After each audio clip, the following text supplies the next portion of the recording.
must be done.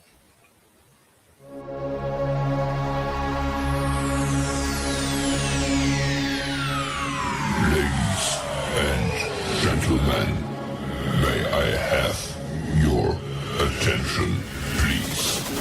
The show starts in 10, 9, 8, 7, 6, 5, 4, 3, 2, 1, go.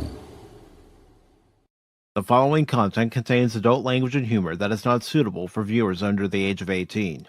Viewer discretion is strongly advised. The views and opinions expressed during the following video content are those of the individual and may not reflect those of others.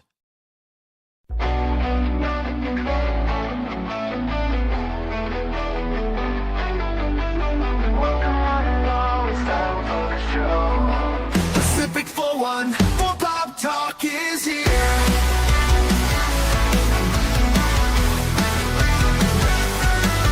Sit back and relax and join the conversation.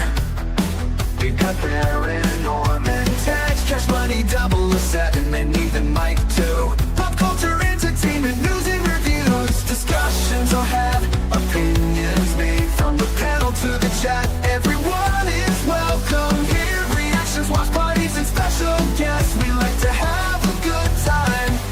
Pacific414 Pop Talk is underway. Pull up a seat, we're inviting you to stay. Articles, collectables, reviews, you say. Baron, Cash, and Mike bring the fun tonight. Now sit back, relax, enjoy the show. Don't forget to like or comment below. We almost forgot to share out the show. Pacific414 Pop Talk is one of a kind. It's true. It's true.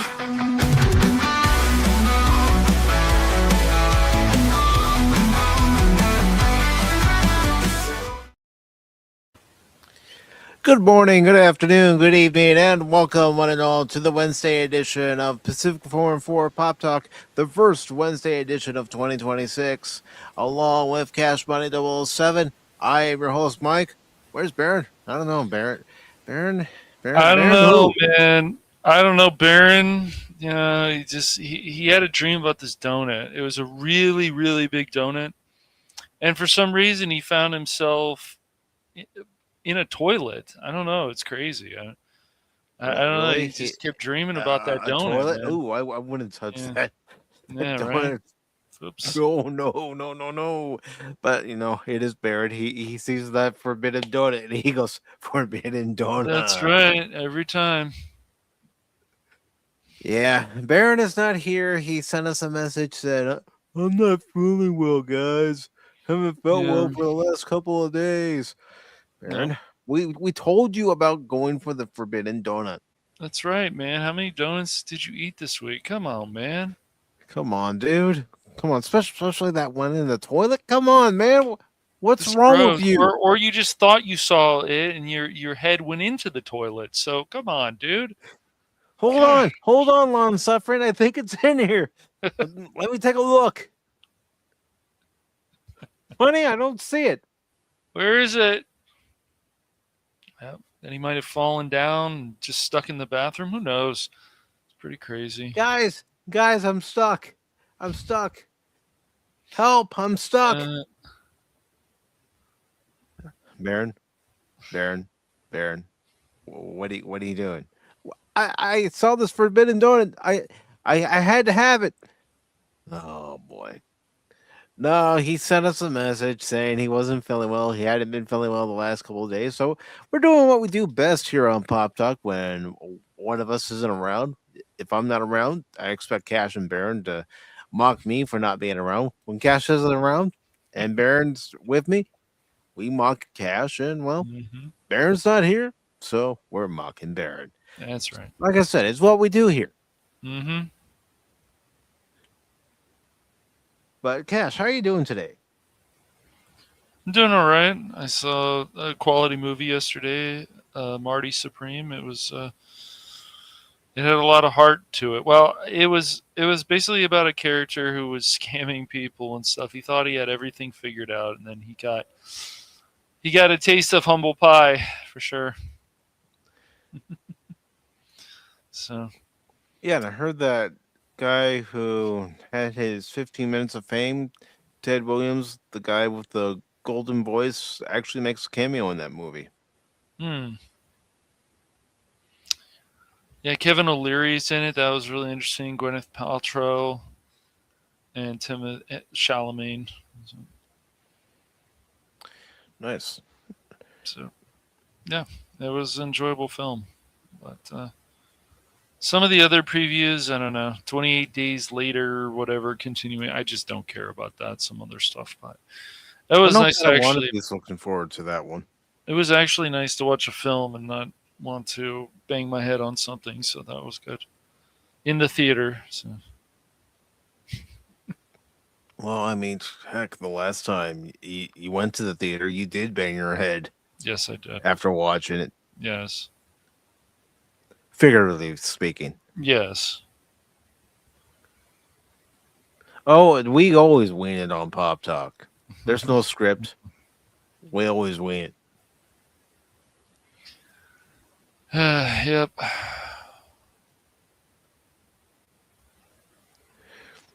But Cash, we do have a few things that we are going to talk about today. Mm-hmm. And are you ready for Spider Of Bella Ramsey? course. Always. Yes, I'm always ready for a potato Spider-Man. Very exciting. If you look at her head, people, it looks like a potato. I know that's mean. Too bad. Oh, we were mocking it when we were watching the first season of The Last of Us. Well, hey, it's Rocky Dennis. Rocky Dennis as Ella. Yeah. But yes, we will be talking about Bella Ramsey doubling down on wanting to play Spider-Man. I'm still up for it. I'm talking about what the topics are for tonight. Mm-hmm. And of course, Starfleet Academy.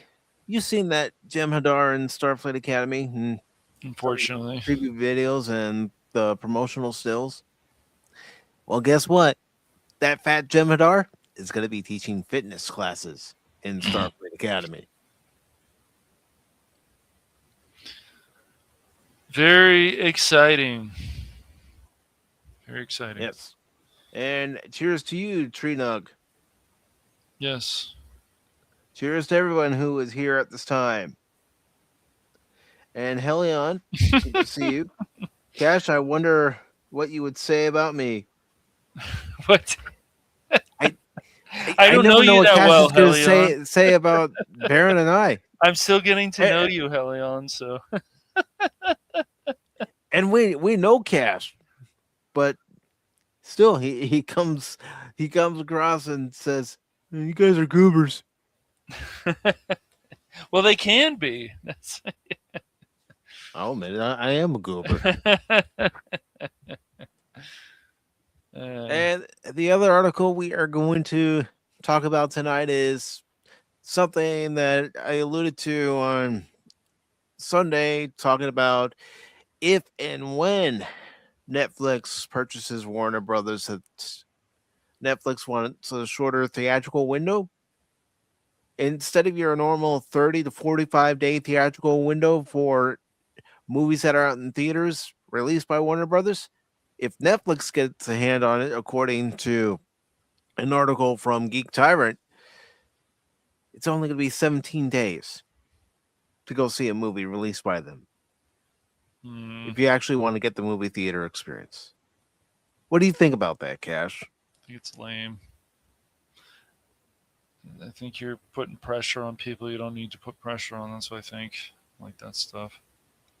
Well, it's not a good deal either way. It's what we've been saying since the deal was announced, that regardless of who gets Warner Brothers, whether it be Netflix, whether it be Paramount, it's not going to work because there's going to be a consumer base out there that's going to lose us. Yes, always. and we don't need that. That's why I've always said when things are great, they're great. When things suck, they suck. When things are mediocre, they're mediocre. Uh, the these monopolies have proven if this does go through, we don't know if it's going to go through yet. I think Paramount's still fighting, but either way, we lose. And maybe Netflix may be better, maybe not. Maybe none of this. It's just, I would rather these companies just split up and we get more competition and we go from there. But no, a lot of money out there and they want to gobble up these companies and it's just less competition means more problems because more control one company has over a few other companies it can be a major problem because they're not going to look at the situation of we need to look at the best ideas maximize our profits. They think they will, but it's more about greed and paywalls and whatever. Well, And not only that, I if you have one company controlling everything, it stifles yes, creativity. always. So let's go ahead and get into our first article of the evening, shall we? Let's do it. All right.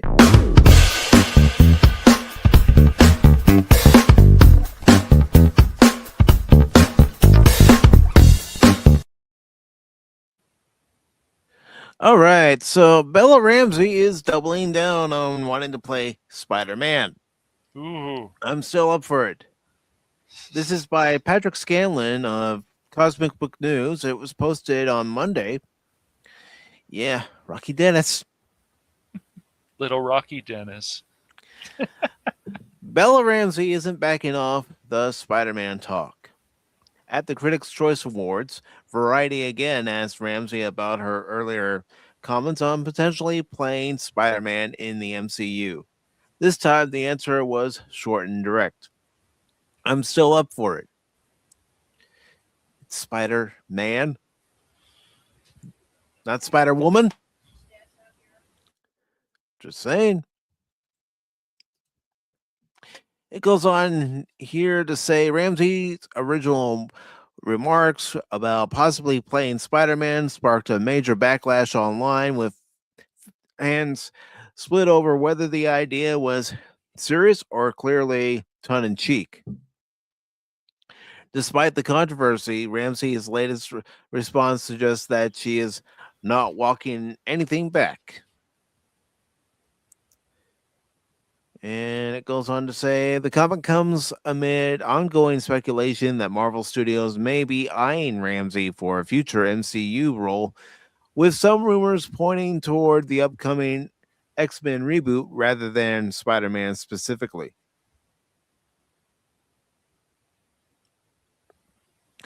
It goes on to say critics continue to argue Spider-Man should remain Peter Parker, while supporters point to the multiverse and Spider-Verse concept where variants already exist. Others see Ramsey's continued openness as simply leaning into the chaos the internet created. Whether Marvel has any real plans remains unknown, but Ramsey clearly isn't shutting the door. Well, I'm sorry. I don't think she should be playing Spider-Man when there's plenty of other characters that they could have her play. What about you, Cash?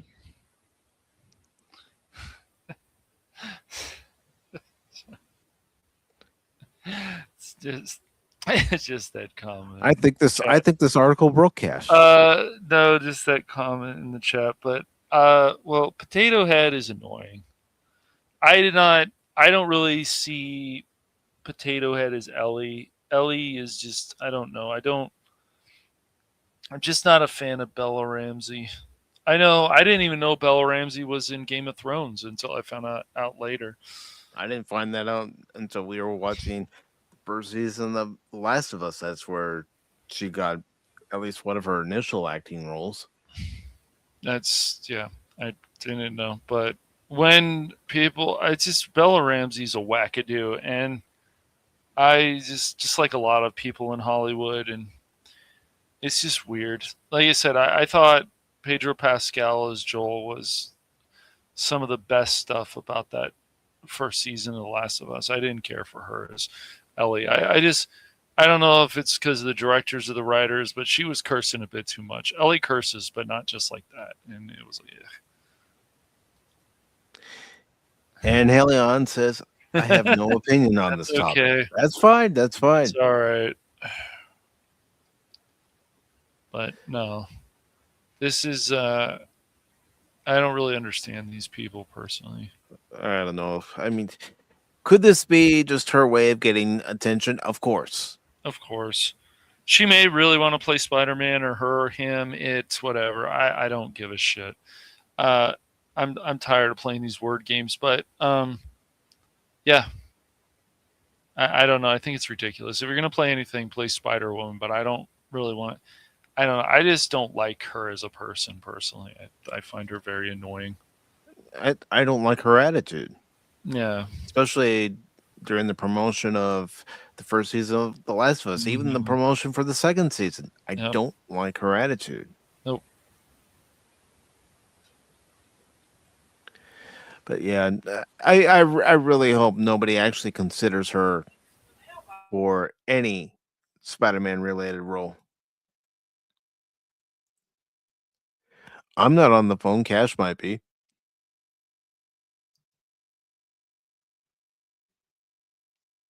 Because if you're asking, am I on the phone and doing this? No. What I'm doing is there's a feed that's horizontal and there's a feed for people who are on the phone. StreamYards gives me the option. YouTube allows me to broadcast it that way, so I'm going to broadcast it that way.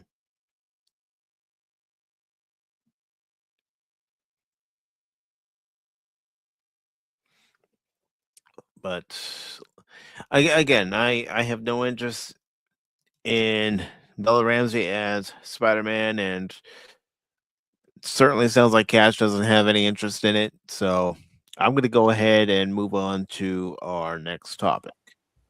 Some family member was talking to me about something, so I had to mute myself. Bella Ramsey's just annoying, and this is the second time she's talked about this. I think it's just what is. Yeah, unlike Rumble, where you can only broadcast horizontally, with YouTube and also via StreamYard, which is what I'm using to do this, you can have a vertical feed and a horizontal feed. So if you see the emoji that looks like a phone, that's the vertical feed. The one that actually says horizontal feed that doesn't have any emojis, that's the regular feed if you're on your laptop, your Chromebook, your desktop. So that's why it's different. I've been trying it the last few broadcasts. I like it because it just means another option for people to view the show. And Yeah, I think you had talked about that before, Helion. You had asked us about that, but yeah, Lady Miss has asked about it too. was And it Lady Miss or was it both of them or was it? I thought Lady Helion Miss, asked. Lady Miss Okay, asked about it too because when I yeah. first started doing it, she said, "Do you realize there's two feeds of this?" And then I explained it. Oh yeah. It's all by design. It's all done on purpose. And Tree Nug says, "I see a girl's face in Spider-Man outfit. They're talking about the movie." Yeah, well, this actress wants to portray Spider-Man. Yes.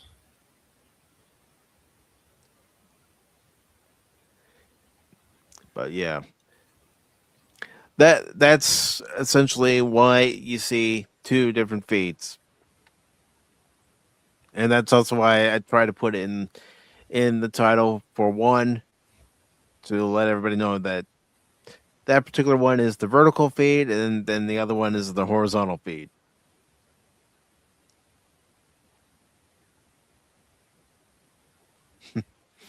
But let's go ahead and move on to the next article, Cash.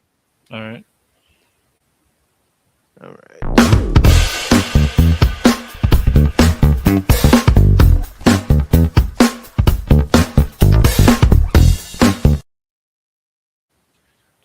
All right, so this one comes from Phantom Pulse, and it's by Phantom Pulse. No particular author is taking credit for this article, but it was also posted this past Monday.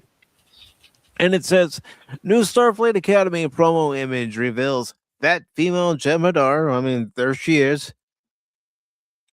It's just a description. So if anybody gets hot and bothered by it, well, don't come complaining to me. But she's teaching a fitness class. So it says Starfleet Academy causes universal dread in fans as it clearly it's very clear that Alex Kurtzman's latest venture into the Star Trek universe will do anything but explore strange new worlds as the show used to do in its prior action adventure incarnation. It hasn't done that since Kurtzman took over Star Trek on television. But it says one element audiences hate is the female Jem'hadar character, which is now about to get worse. The idea of Starfleet Academy is doomed from the start. Ever since it was pitched heavily in the late 1990s by Trek executives trying to garner a younger audience in a 90210 or Melrose Place style fashion, it was obvious that fans would hate a concept and it wouldn't be a Star Trek for anyone. Thankfully, studios were wise enough not to greenlight such a production back in the day until now. Under Alex Kurtzman and Secret Hideout, Paramount has allowed incarnations of Star Trek that don't feel like Trek at all, and it hasn't felt like Star Trek since 2017, since Star Trek Discovery premiered. And let's see. Helion says she has no opinion on this topic either. Well, there's going to be some shows where everybody has an opinion on a topic that we're discussing, and then other shows, maybe only some of us have an opinion on the topic. All right, so it says aside from placing it in the timeline with Discovery, following up on events in the 31st century that no faithful fan of Star Trek is looking forward to continuing, there are a number of red flags for the show already. One is the inclusion of Robert Picardo as the emergency medical hologram. While his inclusion is not necessarily a bad thing, as the character and actor are beloved by Trek fans, his outing in Star Trek Prodigy was excellent. There is a massive world building problem with bringing him to live action now that's obvious. Why would a hologram age and gain weight?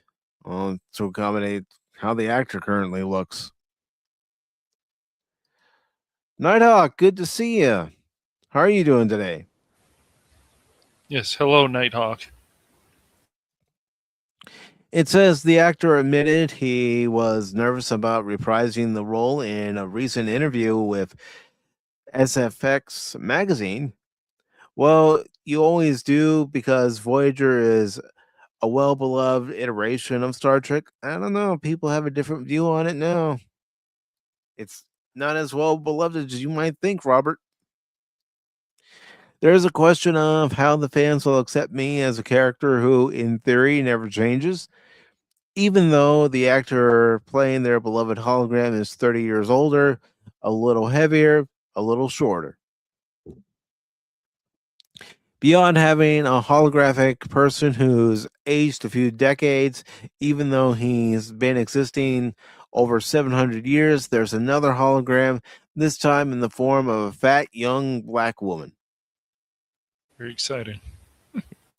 The question is with her is raised as a cadet at the academy, why would Starfleet not just program her to not need to be at the academy?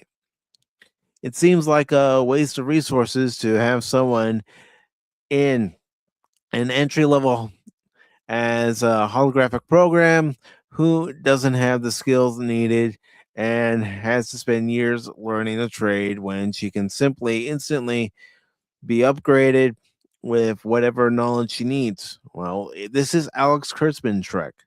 None of it makes sense. None of it has made sense since it debuted. It really hasn't. You will never hear me praise Kurtzman Trek because what I've seen, it's not worth praising, in my opinion. Then there's Klingon, Jaden. The name is cringy enough, but the actor has warned fans the character is not a warrior, but a healer. Something that flies in the face of Klingon culture. The designs are interesting to say the least, with an eyebrow ring and the male character depicted as wearing a skirt in the promos, as you can see here. Yes, they had the scans in Next Generation, and guess what? The producers went, "This is a bad idea," and they stopped using them. But perhaps worst of all is the half Klingon, half jem'hadar character. This makes no sense given Star Trek lore, as jem'hadar don't breed, aren't sentient, and are designed as killing machines from pods. How does an obese woman end up at Starfleet Academy as an instructor? Beyond the fact that there seems to be no health and fitness standards to be in Starfleet, it's getting absurd with the characters. Every character you've seen in Star Trek before has had to undergo a wellness check, a fitness exam, in order to maintain their position in Starfleet. And Tim, good to see you, brother. Yeah, it absolutely sucks, Tim. What's up, Tim? I hope your day has been going well. A new promo image makes it worse, though. The Jem'hadar is conducting fitness classes. Maybe she needs to take a few of these herself before trying to instruct students. This is perhaps one of the most absurd promotional images yet, as it highlights how stupid the world building is for Starfleet Academy in the most poignant of forms. They've paid almost no attention to detail, though some fans are suggesting Kurtzman knows he's on the way out at Paramount and has intentionally sabotaged Star Trek to the greatest degree possible as a gesture on the way out the door. We'll see soon enough how bad Starfleet Academy is when it premieres next Thursday on Paramount Plus. That's right, everybody. Sign up for Paramount Plus and watch the latest addition to Kurtzman Trek. Ugh.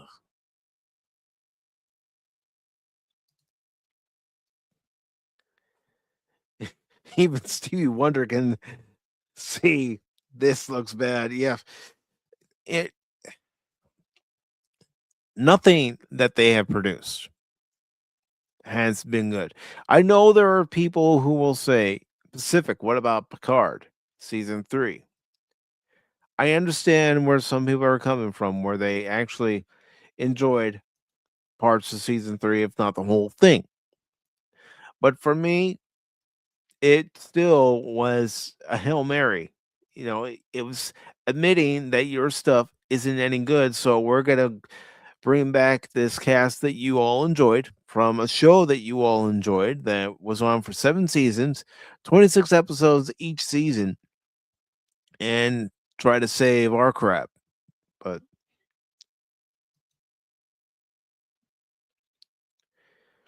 gonna switch streams? Okay. Appreciate that, Helion.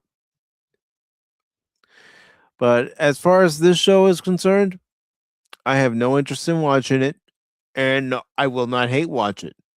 I will not do it for clicks. I will not do it for views. I'm I am interested in hearing what other people have to say about it when they watch it, but as Yep. far as doing it myself, no. I've done it with Discovery. 3 seasons of Discovery. Yep. Watch Mike. Yep. No. Mike will not watch it on a boat. He will not watch it on a plane. He will not. Good, good. I'm glad you caught on to what I was doing. He does pay attention, folks, and here I thought he wasn't. I know, of course. Just not to Baron most of the time. He's crazy. No. Baron's always looking for that donut, Yes. or he's looking for some kind of MacGuffin. Hey guys, over here, Baron. That's a wall. Or he'll bring up some actor that I'm supposed to know about from some come long on, time man. ago. Or he'll bring up a show and I'm like, who's this person? Let me go look him up. Some shows he'll bring up. How can I know this man? Yeah, I know. Yes, or some shows that he brings up, it's like, yeah, I've heard of that show, never watched it. And then other shows, it's like, what are you smoking, Baron? That's right. Never heard of that show. Nope. You okay, Baron? You on something? Yes. Probably is. Yeah. But what do you have to say about this article, Cash? I don't know. It's a bunch of it's ridiculous to me. I don't know. It's just more checking a box, I guess, and whatever. It's just the way it is. Checking a box, and I don't know. Like you said, it's hard for me to care about where Trek is going right now because after that season 3 of Picard, that show is just. It wasn't even like so much of an agenda, really. It was just all over the place, and it was like, "Are you kidding me?" This. Yeah, there was a bit of an agenda, and I don't know. I just not. There's always been an agenda with. Kurtzman Trek. I just don't. To represent certain characters in a light that makes them, untouchable. They said things in there that were ridiculous to me. Yeah. So certain things. Yeah. Well, in season 1 of Picard, for example, when Picard's at a Romulan refugee camp and the Romulans are saying, "You let us down. What are you doing here on this world?" And Picard goes, "I'm so sorry I let you down." That's not Picard. No. Picard would have found a way. He gets yelled at by Shaw and other people. "I'm sorry. We need to have you go sit in this other room, Picard."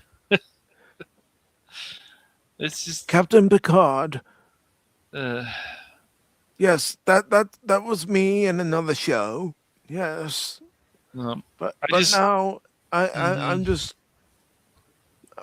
a sad reflection of what I used to be. Yeah. And I just don't like the makeup on this jem'hadar either.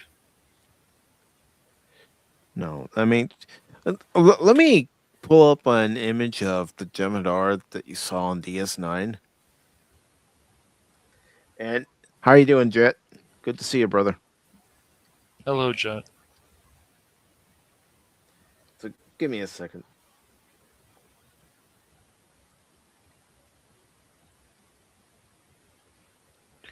All right.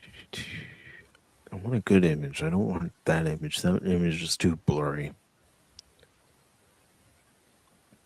No, I didn't ask for the warts, huh? I asked for a jem'hadar. Here. Yeah, I'm sure that just like the Klingons, they've changed the makeup on the Klingons for these new Trek shows too, except for Worf obviously looked the same in the Kurtzman, or not Kurtzman, the Terry. Yeah. Bear with me as I try to find a good image of Terry Metalis, right? Yeah, Terry Metalis. Yeah, it was Terry Metalis that did season 3 of Picard. Yep. No, not a Cardassian, a jem'hadar.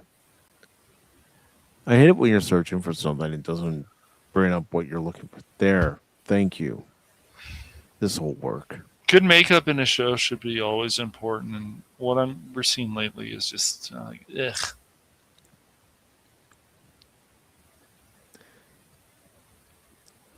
Why does she need to teach a fitness class? I mean, in the holodeck? I I guess mean, honestly, they had rooms on the Enterprise Mhm. D that they could teach. Yeah, I Called mean, we the saw lesson. even in TNG, they were exercising and talking and stuff, just things that obviously would be going on a ship. So, Yeah. And yes, Jet, Padawan Wednesday already. yes, sir. Yes, sir. And I know Padawan is just itching, going F1, F1, F1. He is, man. He's itching for it. Is it here yet? Is it here yet? Is it here yet? No, Padawan not yet. And that's how they portrayed him in season 1 of Picard, is as a stupid old man, Jet. But there you see their Jem'hadar. Now, this is a real Jem'hadar. Yeah, look at the makeup on that. Okay, I guess that's kind of close. We can do a side by side comparison, I guess, but I don't. And I get it that this is supposed to be half Klingon, half Jem'hadar, but come on. Half Klingon, half Jem'hadar, real Jem'hadar. Yeah, see, there's just They are more bred like. to fight by the Hmm. founders. And then we look at the other one again. Okay, boss. Give me a second, boss. See, it doesn't have as much detail. No, Some, no, but it lacks the yeah, detail. Even yeah, it B'Elanna does. Torres in Voyager, who was half human, half Klingon, still had the forehead ridges. Mm-hmm. They may not have been as prominent as Worf's, but they were still there. Yeah. They were still noticeable. It just looks less. It's not that the makeup looks terrible, but it looks less. Just so much more detail with that. I love that. It's Yeah, just different and unique. I think that's really cool. Yeah. yeah. Tree Mug. I don't know if you're a Star Trek fan at all, but if you ever get into Star Trek and you start watching Deep Space Nine, the Jem'Hadar are introduced in the season 2 finale called Jem'Hadar, and it's all part of a slow buildup that they've had all that season. There's something out there in this part of the galaxy. It's been destroying not just Federation ships who are Starfleet, but also Klingon ships, Cardassian ships, and Romulan ships. And their motto is obedience brings victory, and victory is life. They live for the battle, they will die in battle. Yeah. I agree, Godzillionaire. Yeah. Yeah, I mean, again, It's not even the same color. Wouldn't the no. females have the same color? If there actually were female Jem'Hadar, yes, they would have the If same color. okay, so they're making up something that wasn't even there before. Okay, of course, because there can't be, or is there some kind of I don't know glitch or something that there could be some kind What of when the founders uh-huh. breed them that they add, you know, So Jem'Hadar the is always chromosome go to ahead. make Yeah. them female? Hmm. Of course, the founders could do that, Yes, but that's a the good founders question. didn't do that because they needed warriors to fight for them. Okay, so the Jem'Hadar have always been only male, then, right? That's Yes. how it's always been presented, and so now they're changing this because okay, of course. Yeah, they're genderless. So they're They have genderless. no specific gender. Boy. They don't have reproductive organs. Then they should just okay. So they're not they're genderless. Okay, so then they Yeah. just but they're saying this is a female. Okay. Yes. Yes. I'll bring it back up on screen. Come on, man. Uh, Yes. She is supposedly part Klingon, if they're part genderless. Jem'Hadar. Okay. I know someone can argue, but what if the founders changed their genetic makeup over the Sure. years? Yeah, I'm sure that The could be an founders, and I'm quoting a line from Deep Space Nine, uh-huh. we have existed long before the Federation was ever a thought. We have been around for 2,000 years, and we will remain around. until long after the Federation has crumbled into dust. The founders, who are shapeshifters, who have been persecuted by the solids, us, created the jem'hadar and also helped the Vorta seek evolution as far as the founders were concerned to fight their battles against those who oppressed them. They want full and total control from the chaos that the Klingons bring in their eyes, Romulans bring in their eyes, Ferengi, Cardassians, and the Federation.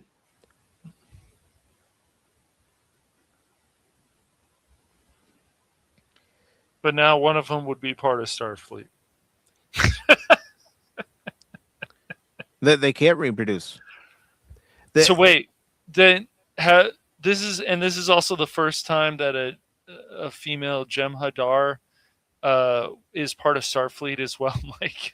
This is the first time you ever see a female jem'hadar. This is the first time of any jem'hadar is part of Starfleet. Oh my gosh, dude. The founders pretty much create the jem'hadar in a factory. Their test tube.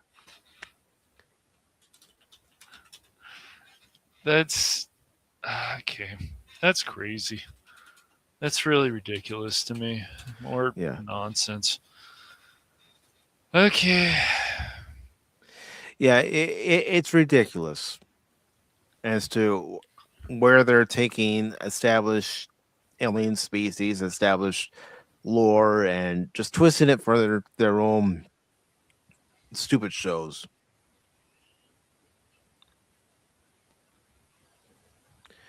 Yep. Yeah, like I said, the jem'hadar are manufactured in a specific way to meet the founders' needs. That's really ridiculous. Well, for fans like me, like Baron, like Cash, and anyone else, we do look at this stuff and say, no. You have to follow what's already been established, how it's been established, and stay within those lines, stay within that sandbox.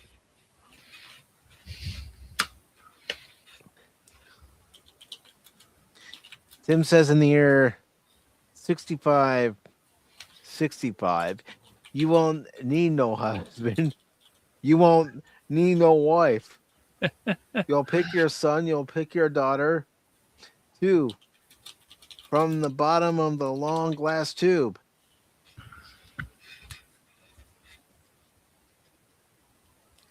Yeah, the song 2525 is an excellent song.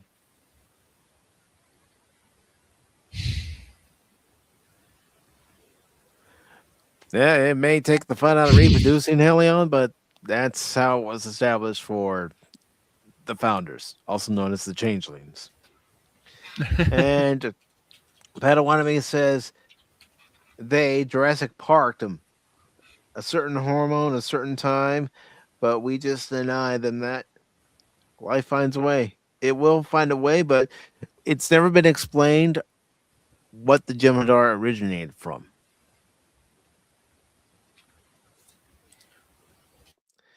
Yes, a changeling, a founder, a shapeshifter. I don't know, DJ. What do you think about Fat Jem'hadar teaching a fitness class in Starfleet Academy?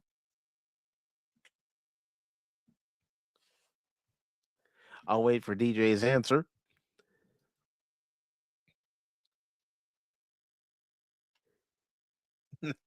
Well, when you see their planet for the first time, there's not really a forest.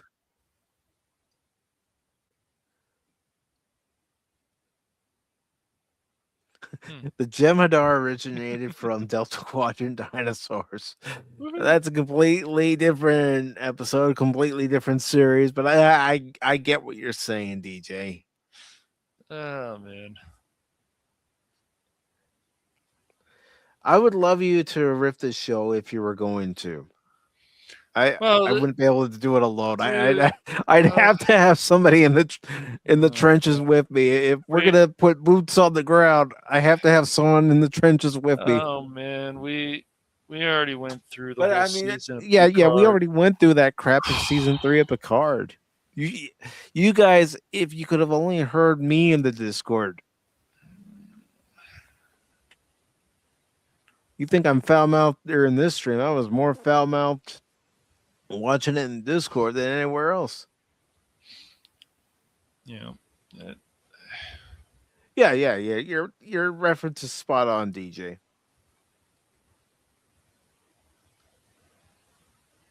Yeah. That dinosaur species that you see in Voyager in that episode that's traveling at transwarp. Yeah, they did something that even Starfleet hasn't been able to fully accomplish. Starfleet has tried, and that's how we got salamanders in Voyager. Helion, if you oh yeah, you do have Discord. We'll tell you more about later in Yeah. Discord. We'll give you If you we'll really give you want to know. the rundown if you want to know. I understand it. Uh, If you're like, I don't care. I get it. I get it. uh, But yeah. I am not gonna pay for a Paramount Plus subscription just to riff on this. Like I said.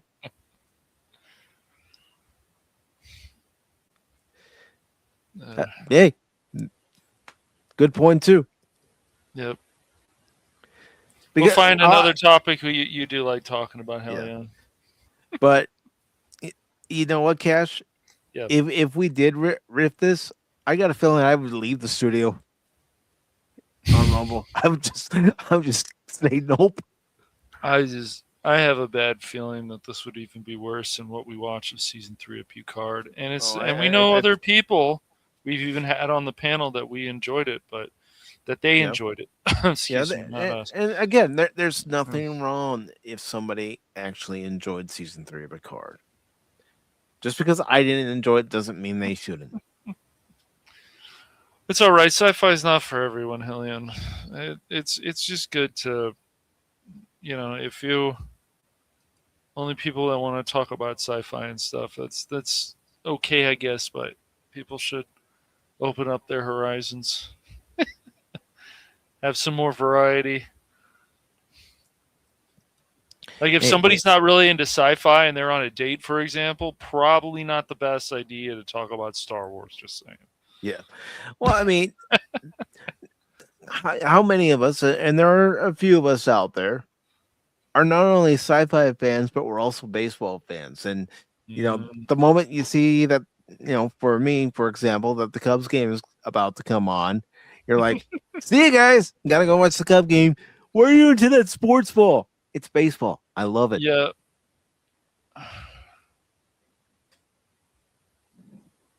Yep. Yes, Lord of the Rings kicks some ass, no doubt. Yeah. A lot of ass, more than some, but. And speaking of Lord of the Rings, next weekend you can go to the theater and catch The Fellowship of the Ring, The Two Towers, and Return of the King. Oh. Back to the theaters. All I've worth never watching. seen them in the theaters. Yeah. I want to go see them in the theaters.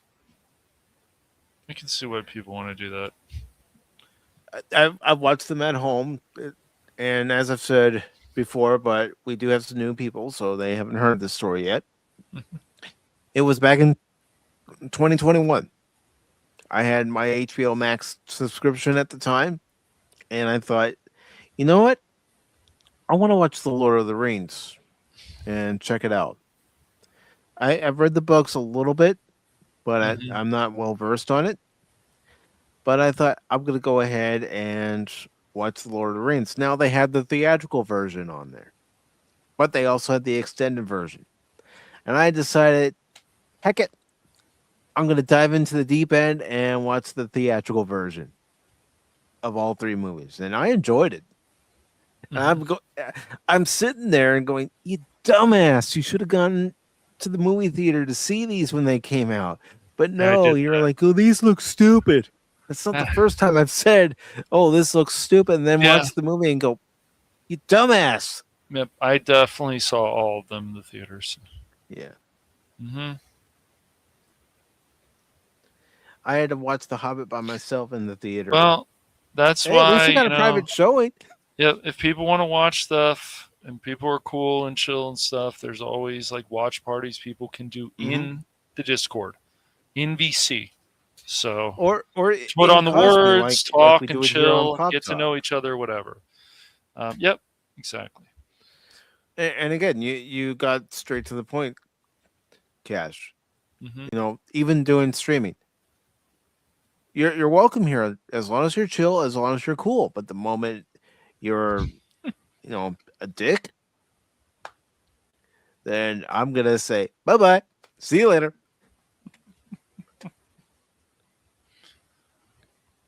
No, I've gotten to the point, especially as I get older. I'm not putting up with a lot of crap anymore. Nope. Got his broom out. He started poking people. It's terrible. It wasn't a broom, Cash. It was a bat. I don't know. Use the other side of the broom. So I'm like Clint Eastwood in Gran Turismo. Get off my lawn. yep. Gran Torino, right? Yeah. Yeah, I said Gran Torino. Okay. Fair. Okay. Fair. I Yeah, guess. Go back to it. I thought you. You won't be kicked if you friendly heckle. No. No, Mike and I are jackasses, but we have our limits usually. I mean, Padawannabe's still here, and he heckles us all the time. Yeah, Padawannabe is something we don't know. Times we want to throw water balloons at him, but it's all right. I know. It would be nice to have a Cosme app or Discord app on your Oh TV. yeah, Cosme's still having problems, isn't it? Freaking Cosme. It wasn't having problems Saturday. Okay. Well, good. I noticed Okay. one glitch, but there was All right, I'll the try it one glitch from again. the But Amazon side, but not that I haven't seen F1 it wasn't already, Cosme. but I'll try it again on Sunday and see what's going on. But All right. it's a It's a website where you can watch stuff. It's a watch party thing. Yeah. It allows you to do a live stream Yep. here on YouTube, but if you're going to be watching something over on Cosme, it allows people to come in and watch the movie. It's what I was using this past Saturday, to talk about the episode Damage from Enterprise with DJ Ronnie G. That's how we were watching it and also commentating on it at the same time, because we can't show any copyrighted material on YouTube. We use that, so we're not saying, oh, you have to go into the Discord, you have to go here, you have to go there. No, but you came in for a short period, so you were still there. She was around. Yes, but it just makes it easier so everybody can watch it, because again, there are some people that don't have a Discord. They don't want a Discord. Yeah, but you were still there, so it still counts in my book. Yeah, that counts. But yeah, Starfleet Cat. You know what? I can't wait is to hear the reviews from people who are on different ends, to hear what they actually have to say. Yes, you're gonna always have somebody that will watch something and play a game and say, "Oh, this game's great. There's no flaws." But I want to hear it from the people that are going to be completely honest and say, "Yeah, we're going to need another boat." Mm.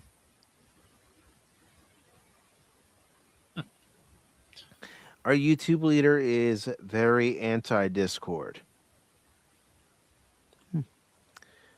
I mean, it's a good way to communicate with people, and times when Cash needs to talk or I need to talk to Cash and Baron about what's coming up on the show, I'll just give them a call on Discord because you don't always want to give out your personal telephone number to everybody Right. Yeah, because you don't know Discord's what they're gonna do with it. Discord's nice for things. Usually, I mean, it's not. Sometimes there can be some little wonky problems, but uh, that's cool. And you can just set up VC, chill in there, watch stuff, stream a game. They give you a lot of stuff, and you can do it all for free, of course, as long as you have an internet connection. But you know, I was, but yeah, which is nice. And Mhm. sometimes it gets a little wonky, and Discord can crash here and there. But overall, the experience is pretty smooth. So The experience can be smooth. I mean, we've had yeah, experience where yes, I can't hear you, you can't hear me. hmm We can see that the person is talking because it'll flash the green ring as the person's talking, but we can't hear anything, so we have to type to the person, "Can't hear you." exactly. But yeah, and thank you for introducing Tree Mug to the channel as well. Glad to have Tree Mug here. Glad that everybody who wants to watch tonight is here because this is how I look at it. Whether I'm streaming on YouTube, whether I'm streaming on Twitch, Rumble, wherever it is, you're not guaranteed viewership each and every time you go live. There have been many times where I've been talking to myself during a game stream when I'm, you know, playing the game and say, okay, I'm going to go over here, I'm going to go over there. And there hasn't been anybody there. But I've enjoyed getting to know Pat Wannabe, for instance, who says, oh man, that Doomsday teaser with Cyclops is awesome. That image is classic. That image is classic, but I'm still skeptical, Pat. I don't want them to mess it up, but I got a feeling they're gonna mess it up. It's great to see Cyclops the way he looked in the comics and also in the animated series, but they can't mess it up, and it's Disney. They're known to mess things up. And Helion says that she met Arlena on a game, and we all got to know each other more that way on Discord. Yeah, Mm-hmm. it's a good way. I mean, Mm-hmm. when I first started talking with Steven, Arlena, and Arwen, that's how I got to know him. Wolverine, that's how I got to know him. Shane, that's how I got to know him.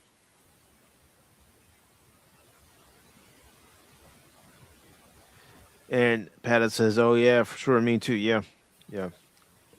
So, again, they can present you, a meal that looks excellent, but then when you go to bite into that meal and you start chewing, say it's a steak, you start chewing on the steak and it's either too tough or undercooked.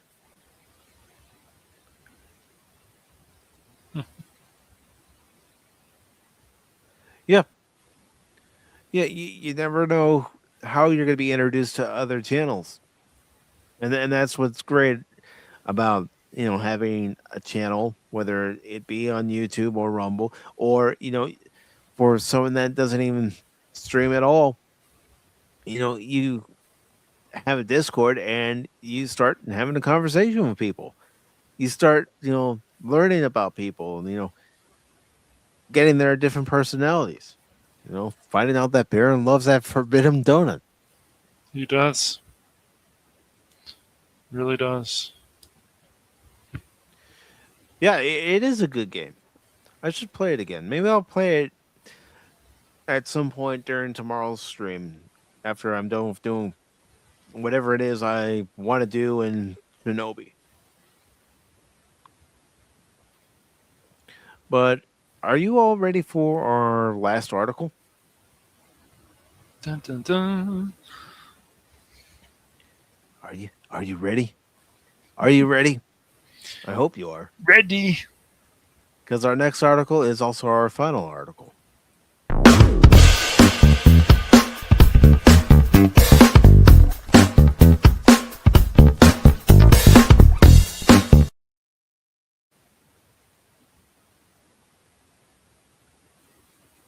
Yeah. Cash and I aren't going very long tonight. So it's going to be our last article. Sorry. Sorry. Sorry. You can still send us always a message in Discord or whatever, Hellion, if you want. It's not a big deal.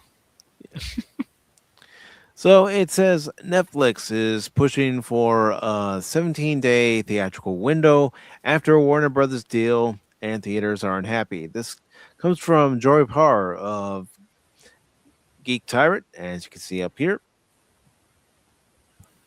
And it says late last year, the entertainment industry was rocked by the news that Netflix had officially acquired Warner Brothers Discovery. They may have officially acquired, but it still has to go through the FCC, who has to either approve or deny the deal.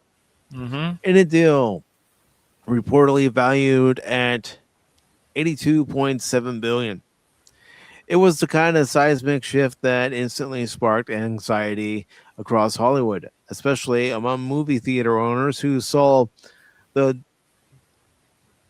writing on the wall the moment the announcement dropped. Well, yeah, we all saw the writing on the wall. I mean, everybody who has ever attended a movie, especially recently, knows that theaters are struggling. You know, Jet, you asked me about it on Sunday, and I said that things are probably going to be changing if Warner Brothers is sold to Netflix and Netflix gets their way. So this isn't a good deal. And I'm not saying the deal with Paramount Skydance would be good either, because it's not. Yeah, they have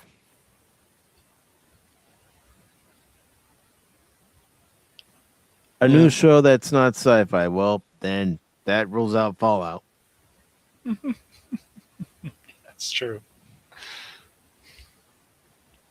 It says exhibitors wasted no time responding. Cinema United issued a strongly worded statement shortly after the deal went public, laying out why the merger felt like an existential threat to theaters worldwide. The proposed acquisition of Warner Brothers by Netflix poses an unprecedented threat to the global exhibition business. Cinema United stands ready to support industry changes that lead to increased movie production and give consumers more opportunities to enjoy a day at the local theater. But Netflix's stated business model does not support theatrical exhibition. In fact, it's the opposite. Regulators must look closely at the specifics of this proposed transaction and understand the negative impact it will have on consumers, exhibition, and entertainment industry. Well, I mean, let's also look at it from this perspective too. For some people, they may not be able to get to the movie theater as often as they used to because of the price Right. of the ticket, the price of the concession. Mm-hmm. And if you're, more than one person, that adds up quickly. So people have to be selective about which movie they're going to see in the theater and which movie they might rent from Amazon or, go to Fandango to rent it or wait for it to come on something like Netflix or Paramount Plus, wherever. I mean, heck, remember when we were told that doing streaming as far as these different streaming services were concerned, you can cut the cord of cable. Well, now it's just as expensive, if not more expensive, than having a cable company provide your entertainment. And just says, I want my local movie theater to go out of business. I don't want my local theater to go out of business because if my local theater goes out of business, the closest one is an hour and a half to almost 2 hours away. And that's too far to drive for a movie. So what? Less options? We get rid of all movie theaters, then we have less options, and we give more control to these companies. Well, I don't want to give them more control. I don't. I don't want to have less options. We need more options. That's right. This mega deal between Netflix and Warner Brothers would risk removing 25% of the annual domestic box office if films that are traditionally given a robust theatrical release by Warner Brothers disappear from theaters. And we've already seen how much the theater business domestically has suffered in this past year. It didn't make as much money as they had hoped. Just like 2024 didn't make as much money as they hoped. 2023 didn't make as much money as they hoped. Theaters have been struggling since the pandemic. Netflix currently grants only a handful of their films a token theatrical release, and the overwhelming Netflix's reputation for prioritizing streaming over cinemas has been earned over years of short runs and limited releases. Still, Netflix CEO Ted Sarandos pushed back on the idea that theaters are about to be left behind. We've released about 30 films into theaters this year, so it's not like we have this opposition to movies in theaters, he said during a call with Wall Street. My pushback has been mostly in the fact of the law on exclusive windows, which we don't really think are that consumer friendly. Why not give movie theaters that law exclusive window to have the movie out at their theater, generate that theater chain, even if it's an independent theater chain, some money for the ticket sales, not just the concessions, so that people have a place to go and relax after a day at work, or you know maybe they want to have a movie night and they're not willing to wait for that movie to come out on streaming. It says that comment cuts straight to the heart of the issue. Traditional 30 to 45 theatrical windows, and that's 30 to 45-day windows, were already weakened by the pandemic. But major chains have been working hard to bring them back as box office numbers slowly climb. Sarandos made it clear he doesn't see Netflix shifting course so much as continuing its long-standing philosophy. Sorry. I wouldn't look at this as a change in approach for Netflix movies or Warner Brother movies. For that matter, Sarandos went on. I think over time the windows will evolve to be much more consumer friendly to meet the audience where they are. All those things that we'd like to do. But I'd say that right now you should count on everything that has planned on going to the theaters through Warner Brothers will continue to go to the theaters through Warner Brothers, and Netflix movies will take the same path as they have, which is some of them do have a short run in the theater beforehand. This just isn't a good idea. It's not a good idea to limit the consumer on your product. If you want someone to support your movie, keep it out there long enough so they have time to actually see it. Well, I understand Yes. if the movie's not performing well at a theaters will get rid of it. I get that. But in places where the movie is thriving, wouldn't you think that you'd want to give someone a chance to still see it? I don't know. Am I alone here?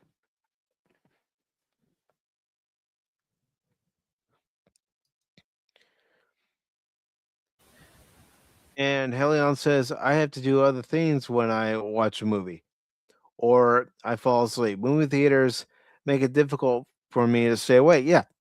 Some people they've gotten to the point where they're not going to go to the movie theater for various reasons. And Tree Nug says the last movie theater I went to had a recliner and they brought food too. Yeah, yeah, those, as I like to call them, the fancy theaters. But the ones where you get your ticket, you have an assigned area to sit, and then you order from their menu, and they bring it right to you. Yeah, there's one about 2 hours away from me. I've never been in it, but I had an idea of going into that theater one time, but just never took it. But I do want to say hello to Lady Miss. Good to see you. Hope you're doing Oh, well Lady this evening. Mist.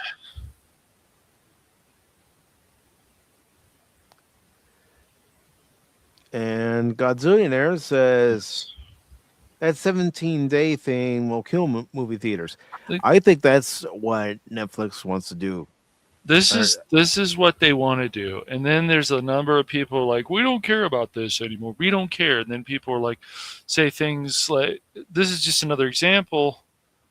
Would you continue to buy physical media? Would you continue with people? Other people like, no, but then other people are like, yeah, and then they show their collections. So people still care about these things. A lot of people, not just a few, but a lot of people. And so when you give people less choices, and then you just want to watch everything on streaming, where you can't watch everything on streaming, because even if you have all these different streaming sites that you're subscribed to, look at how much money you're spending every year. It's crazy. And they don't even have everything. Even if you just had Netflix, you still wouldn't get everything. No, HBO, you no, wouldn't get because everything. you have to Peacock, sign up you for wouldn't get Netflix. You everything. have to sign up for Exactly. Disney Plus. You have to sign up for HBO Max Yep. just to be able to catch all the shows, and that's not even covering it at all. What about Amazon and having to have an Amazon Prime membership to watch movies and shows? Yep. It's crazy. And Amazon Prime isn't cheap. No, it's not. And Helion says the last movie that she saw in the theater was the vampire movie with Jared Leto on March 31st, 2022. Are you talking about Morbius? Yeah, I think she is. That's what she's talking about. And Gazillionaire says he did see a podcast talking about how having all this content hurts us as a society. Yeah, it's too much. It's sensory overload. Yep. Too much of something can be a terrible thing.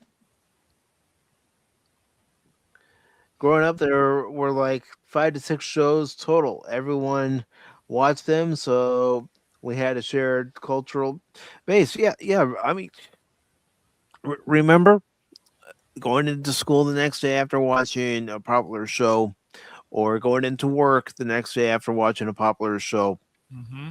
when you only had the networks like ABC, NBC, Mm-hmm.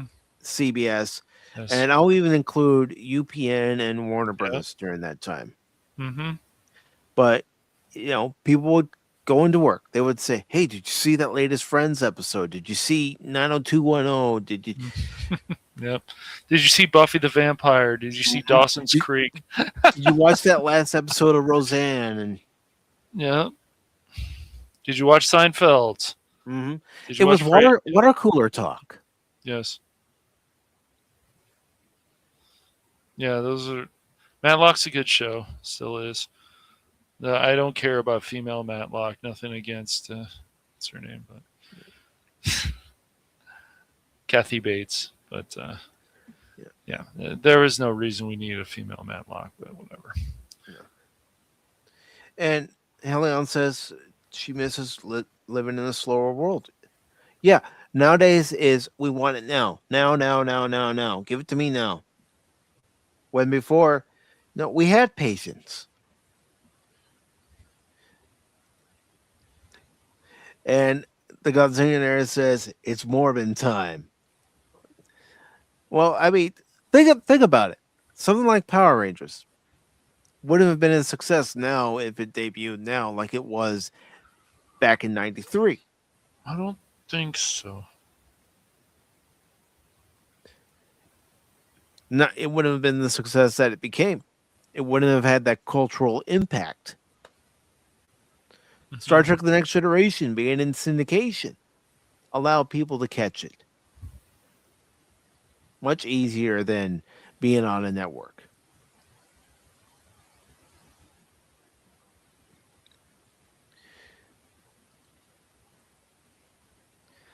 Matlock and In the Heat of the Night. Yep, I used to watch the both, and not because my grandparents liked them. I like the shows too. Yeah, Matlock's still a good show. Yeah, I mean, what would Married with Children, if they had done it today, worked on a streaming service? I don't think so. I'm not sure about that.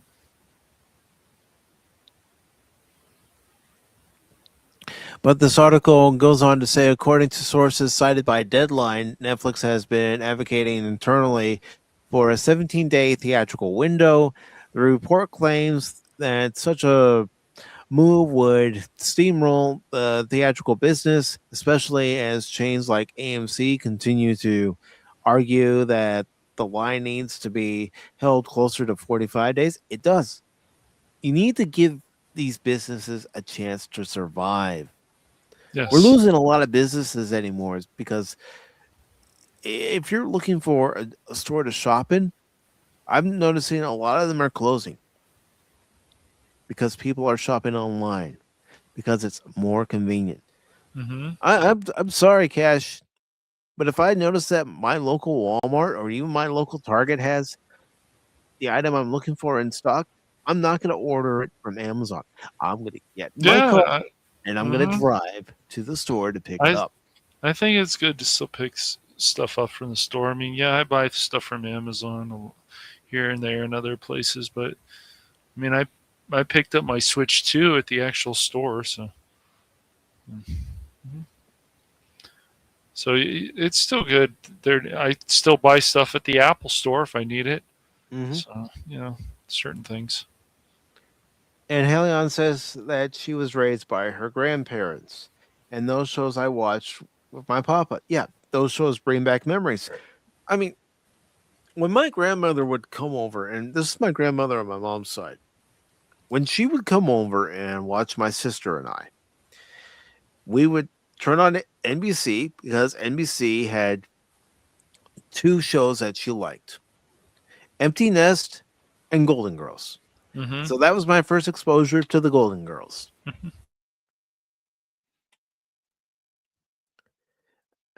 And Pops, it's good to see you, brother. Pops has an excellent video available on his channel right now reviewing Mirror Mirror.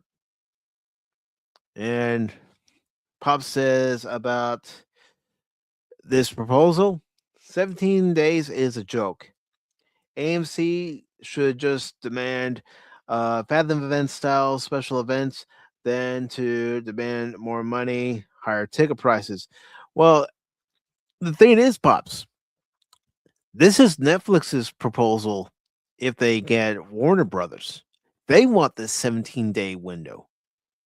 Theater chains like AMC and others don't. They want the theatrical release to still remain at 45 days.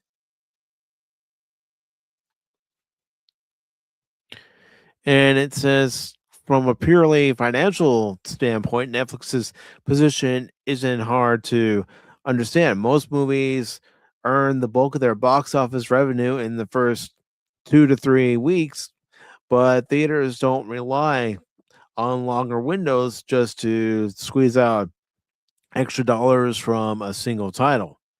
That exclusivity helps sell the idea that seeing a movie in a theater is an event worth leaving the house for. And that's what movies used to be. And there you can catch his Mirror Mirror review. Thank you for posting the link, brother.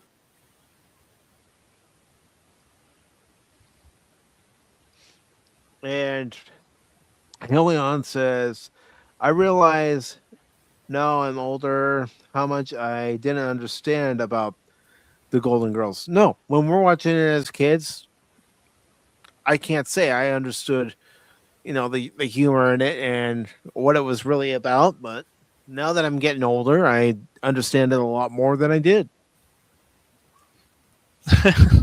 That's all right, Helion. I'll send you some suggestions of some shows later if you want. You don't Um, have to apologize for talking a lot. that's what That's we what I like to want. see. That's what people want in the chat. We want people to talk a lot. That's the whole point. Excuse me. I just got to try to keep up with it. It's all good. There's two of us here. We'll be fine. I know. I know. All right, I'll do that. Hold on one second. All right, I'm good. It says it's also worth noting that the report doesn't suggest a 17-day window is a done deal. It sounds more like an option on the table rather than a locked in policy. Oh, come on. You know Netflix wants this to be a done deal. Even if Netflix does push for shorter runs, it's tough to imagine the company yanking a major blockbuster from the theaters if it's still pulling in serious money. Oh, these studios have done stupider things.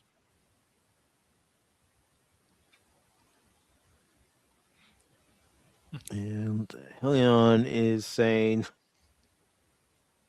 on the game channel, our leader can't keep up with the chat. Yeah, depending on how Mm-hmm. big the channel is and how many chatters are in the chat, it can be very difficult. Let's take a look at channels like Doomcock, for example, or Nerdrotic, or Mm-hmm. any of the bigger channels that Yep. do live streams, and everybody that's chatting at once, and it's all popping up as like they can't address everybody. They Yeah. might address a couple, Yeah. but It's if it really gets crazy. Like, have you ever watched Twitch channel, or I don't know about there? I'm sure there's speed running obviously on YouTube as well, but the chat goes so crazy that the streamer doesn't even bother with it, but he's doing speed runs, so he has to focus a lot. Got to beat those times or whatever they need to do. So, but there's some crazy stuff going on in those chats. But yeah, it's just boom, boom, boom, boom, boom, boom, boom. Yeah. So I mean, yeah, I I know I don't have nearly the amount of chats going all at once on any of my channels, but if I did, I would try to at least take a look at what's being said if I could and highlight it. But even then, that's if I could. I mean, if the chat right now was racing, I wouldn't be able to keep up with it. Just being honest. yeah,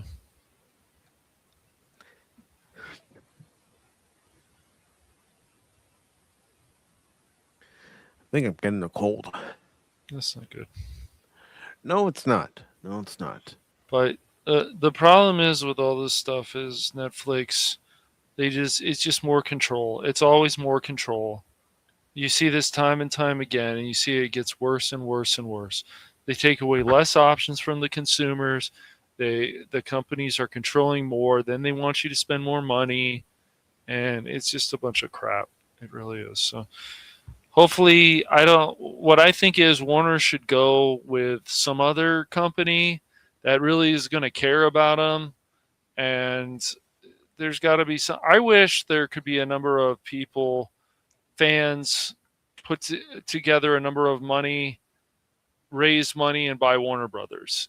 I think things might be better then, but even then, there might be too many talking heads. But still, what do we do with this?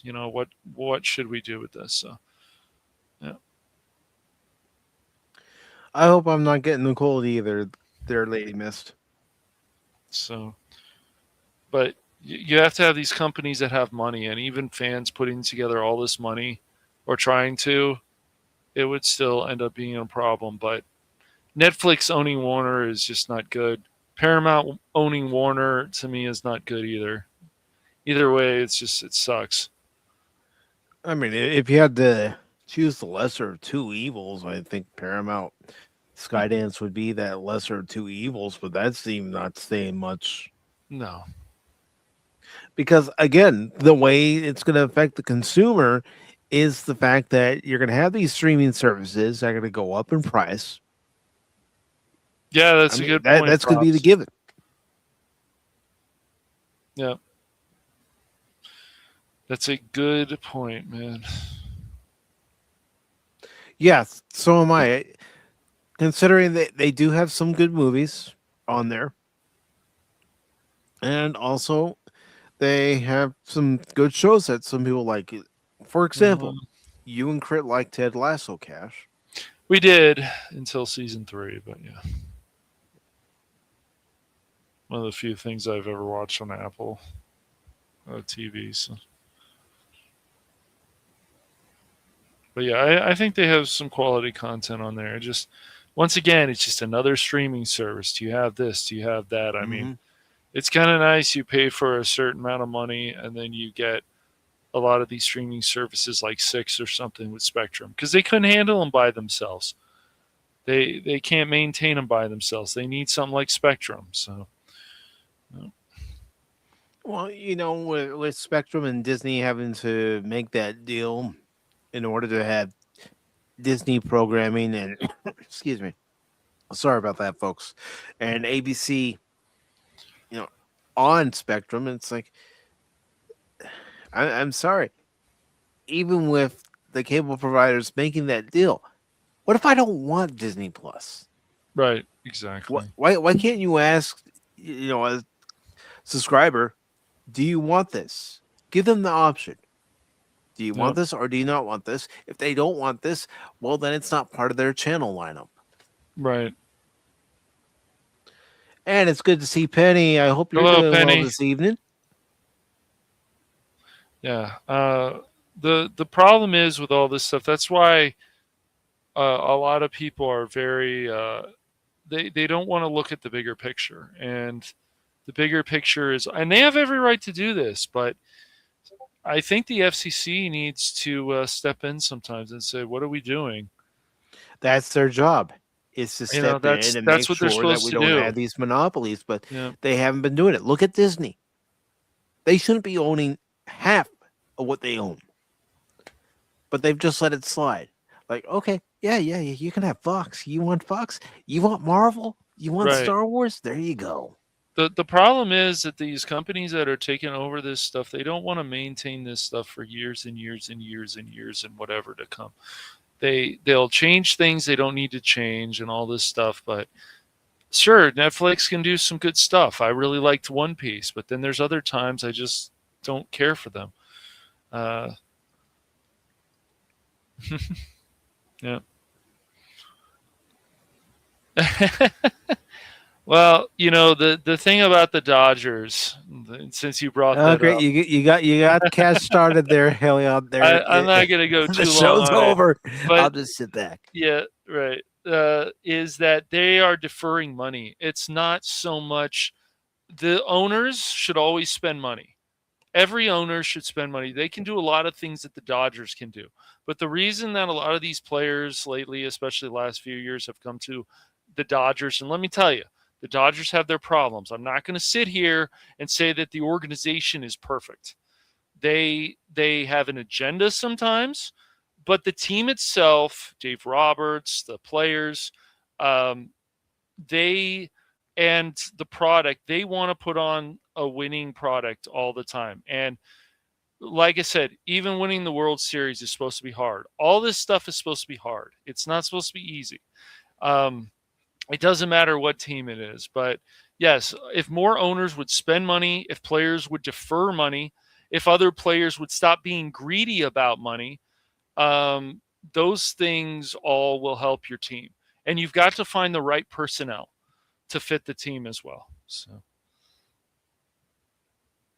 Or you have to find the right front office people. You have to that's right. find the right scouts. the right Yep. coaches. And we're not Yep. just talking about the major league level here, Cash. We're No, talking about throughout the that's right. entire minor league system. That's right. If you want to even put together a high school team, you've got to now. Sure, there's not going to be that money involved. There shouldn't be, but you've got to find the right players. Same with college players.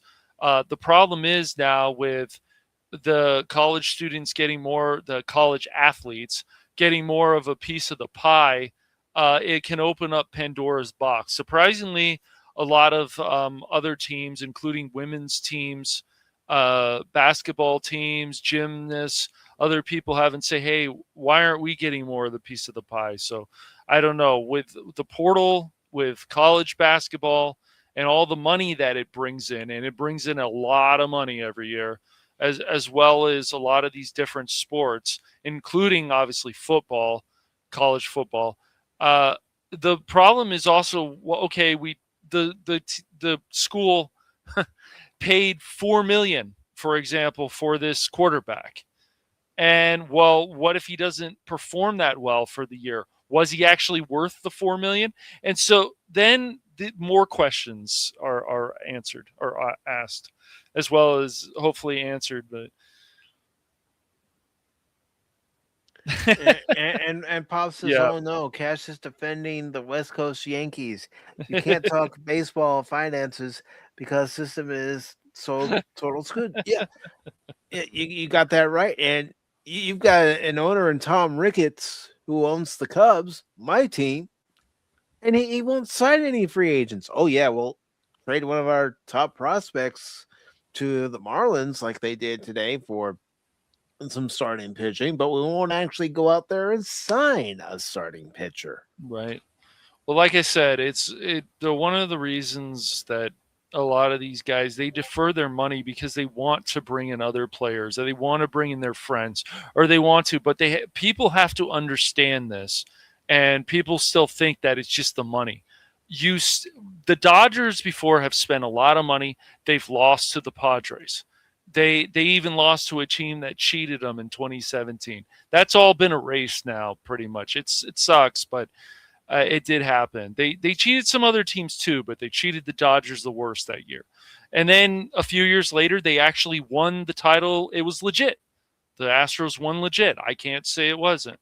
But whenever you're building, this is my feeling. I think Mike and we've talked about this a lot. Whenever you're building any Cash and kind of I great have team, had multiple conversations in Discord yep. surrounding baseball. It's baseball. You're playing a game. You're watching you're building a team. You're building a project. You're building this. You have to bring in the right people, and they have to have their egos checked at the door, because too much ego, there's a problem. That's why, for me, being a Lakers fan for all the years I have been, I never wanted LeBron James. There's certain things I don't like about him, and he's only brought the Lakers one title, which was the Disney ring, and I still mock that. But once again, it's just, when you want to build actual greatness, there's a lot involved. People have to be understanding about things. You have to figure out to be on the right page. You have to bring in the right people that will fit, because a lot of people don't. They want things this way, and they don't want to actually act like a team. This is why we see problems with stuff like gaming, for example. Marvel Rivals. Imagine if every team in Marvel Rivals actually wanted to work together, even random people. Imagine how good the games would be all the time.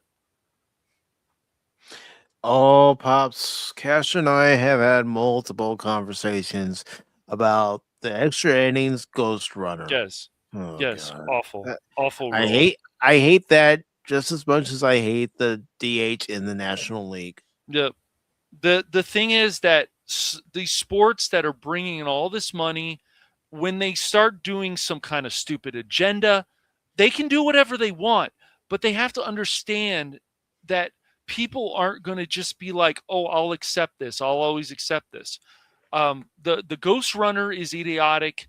I'm still not really a fan of the DH thing. Yes, it worked out well for Ohtani and the Dodgers, but still, it's kind of like one of those things. Yes, we've accepted it, but we would rather have the NL not have the DH and give that pitcher a chance to see, hey, is he going to get a big hit?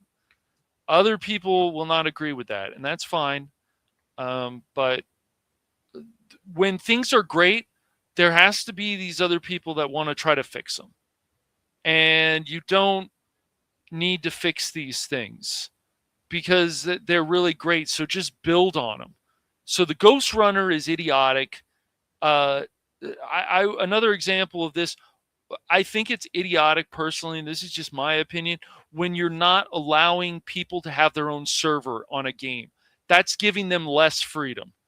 We're going to basically lock you into this server that you have to play on, and you will be playing with these random people unless you play with your friends, fine. But these are things that they've taken away that we had before. Just like with baseball, just like with football, how stupid the kickoff is now. The games can still be competitive, but the kickoff is idiotic. I mean, I'll be honest. I wasn't a fan of the shift. I didn't like it at all. Yeah, the shift. But I also right. looked at it this way too. Mm-hmm. It's still strategy. If you see It that is. a guy consistently hits to the right side of the field or the left side of the field, then what are you going to do? You're going to position your infielders where that person usually hits it and try to prevent that guy from getting the hit. And I'm like you, Helion. Don't like the designated hitter. Never really cared for interleague play. Mm-hmm. Interleague play pretty much destroyed what made the World Series special. Hmm. The World Series is the only time, and also, okay, the All-Star game too.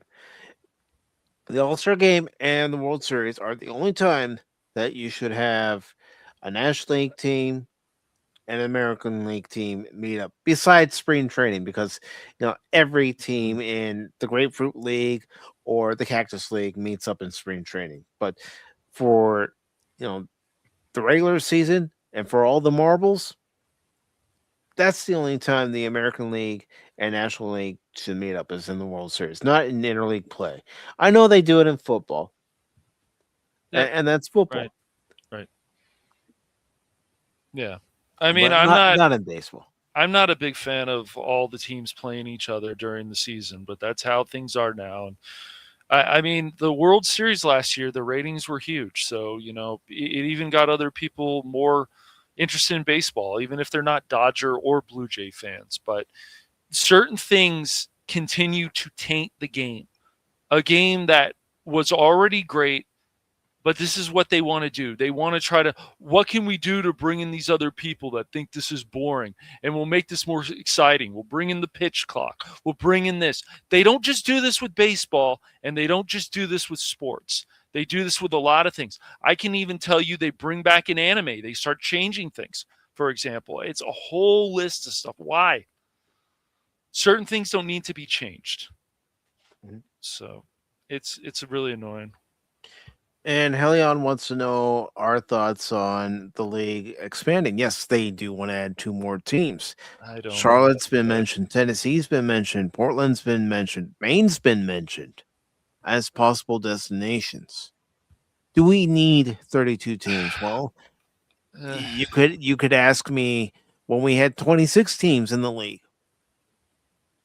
Do we need 28 teams? You could ask me when we had 28 teams in the league, do we need 30 teams? Mm-hmm. I liked it when we had 26 teams, Cash. Yeah. In the league. Yes. Because it gave you multiple chances to see your favorite team if you didn't live in Chicago. Mm-hmm. So instead of seeing the Cubs, once per season, you could see them twice, maybe even 3 times during the season, playing the Padres in San Diego. Right. I like that. I miss that.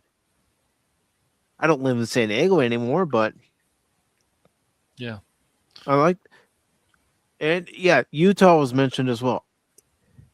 But do we need it? Is it going to take away from some of those classic rivalries?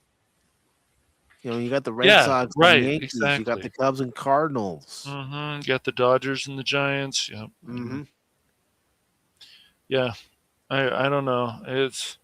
I mean, already playing everybody takes away from things like the divisions. So, um, once again, I would say if you're really passionate about something, whatever it is, do a lot of your own research. There's a lot of amazing stuff you can find on your own, and especially if people are ready to debate you about something or whatever.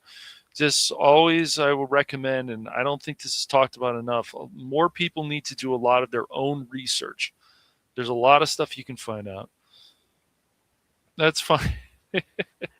And another thing that they've been Yeah. talking about. I don't know if you or anyone that you you watch and listen to that talks baseball have even talked about this either.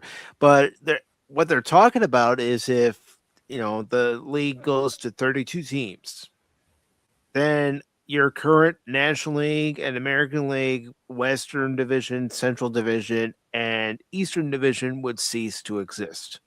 Mm-hmm. Yeah. See, the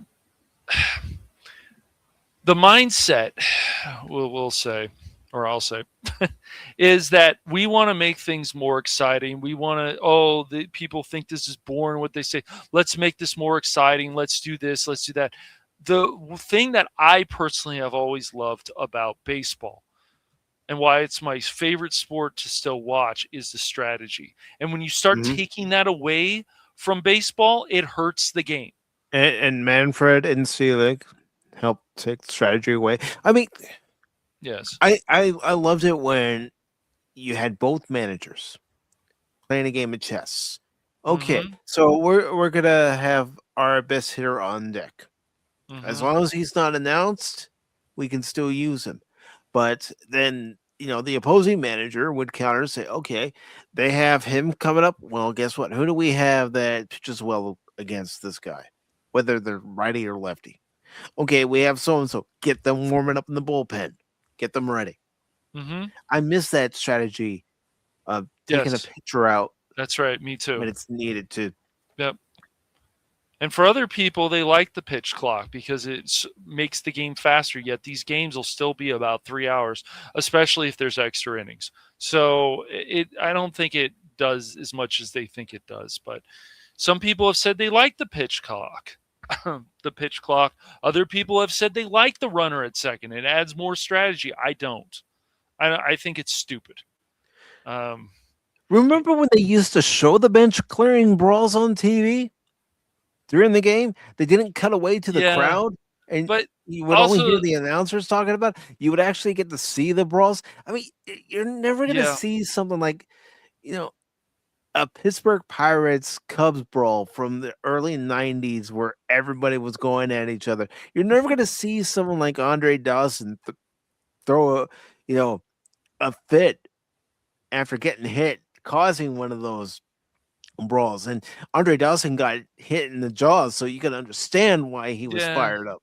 But like even they can be really stupid too. Like one Of player course like they gets can. upset because what the player does. Some of like I, in the last World Series, it was so obvious that the Blue Jays player was inching in so he could get hit, and the pitcher did not appreciate it. I'm trying to remember which pitcher it was at the time, but the pitcher doesn't appreciate that.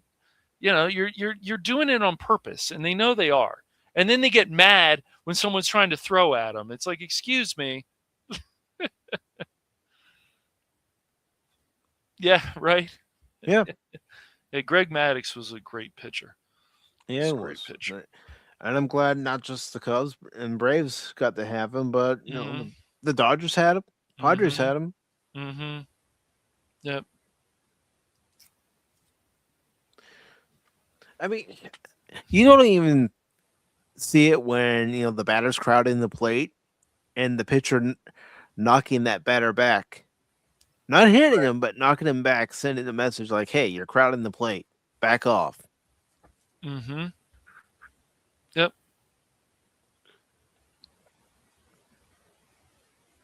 Mm-hmm. Helion says that Maddox was with Atlanta when she started watching. And see, you don't even have that anymore. You don't have networks like TBS broadcasting the Braves to the entire nation. You don't Hmm. have WGN broadcasting the Cubs to the entire nation. Right. That's how you have this massive fan base of Braves fans and Cub fans. It's because the Cubs were on during the day, Braves are on during the night, but people would still watch. Some people probably watch, the Cubs and Braves over the Dodgers. Believe it or Hmm. not, Cash. Hmm. No, I'm sure they would. And it may not be a thing where For they're certain people would. watching the Cubs over the Dodgers because that was the game that was on. It could be because the Cubs were playing the Dodgers, the Braves were playing the Dodgers, and maybe that was the only broadcast feed they could get. Right. Yeah. Sure. It's always a possibility. Ah, I'm gonna differ with you there, Helion. Cub fans are the best. We went above a lot of years of losing to see that World Series. What I've also found out is that baseball fans, either they like Toronto, especially, that's why people were making all these jokes about hockey. They need to learn the rules of baseball. Like, if the ball is stuck somewhere, it's a ground rule double. It's not. Go back and learn your rules of baseball. There, my goodness. Uh, I mean, when the Blue Jays won Game One of last year's World Series and their fans were going crazy, I'm looking at it. I'm going, calm down, folks. This is only Game One yep. out of a possible 7 games. Yes. I mean, maybe it's because I'm a Cup fan. It's like I'm waiting for that other shoe to drop. Okay, when is it gonna happen? Yeah. And Helion's going to Braves Fest at the end of the month. It's cool. Nice.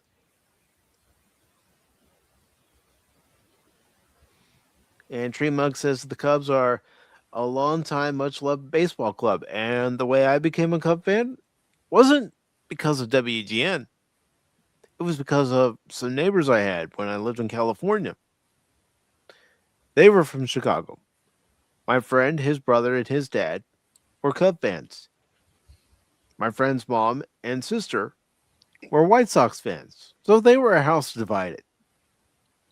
But I started watching the Cub games, and it was one particular player who got my attention and helped solidify me becoming a Cub fan. And that was the late, great Ryan Sandberg. Got to meet Rhino a few times and definitely going to miss him this year. Mm-hmm. He was great. Mm-hmm.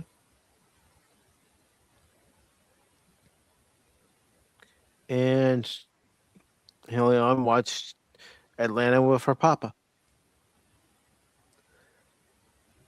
Oh yeah, no, Nolan Ryan. Oh yeah, I still remember watching.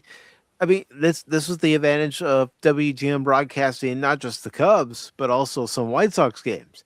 I still remember watching that game when Robin Ventura got hit by Nolan Ryan, and Robin Ventura goes out there to the mound, and Nolan Ryan puts him in a headlock.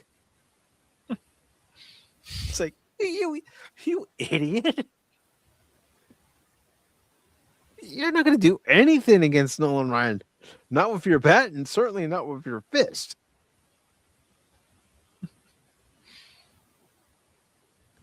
Oh, yeah. Oh, yeah. He wasn't afraid to throw down.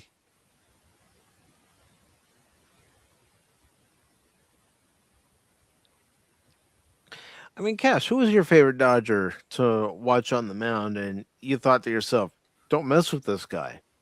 Uh, wow. I mean, I think. I mean, Hershiser was definitely somebody I don't think you'd want to mess with. may not look that big, but uh, it's just certain people were intimidating. I think somebody like Kershaw could be intimidating. I don't know if somebody want to mess with him on the mound. There's been a there's been definitely a few. Yes, John Smoltz could definitely Yeah, have his he influence. definitely could.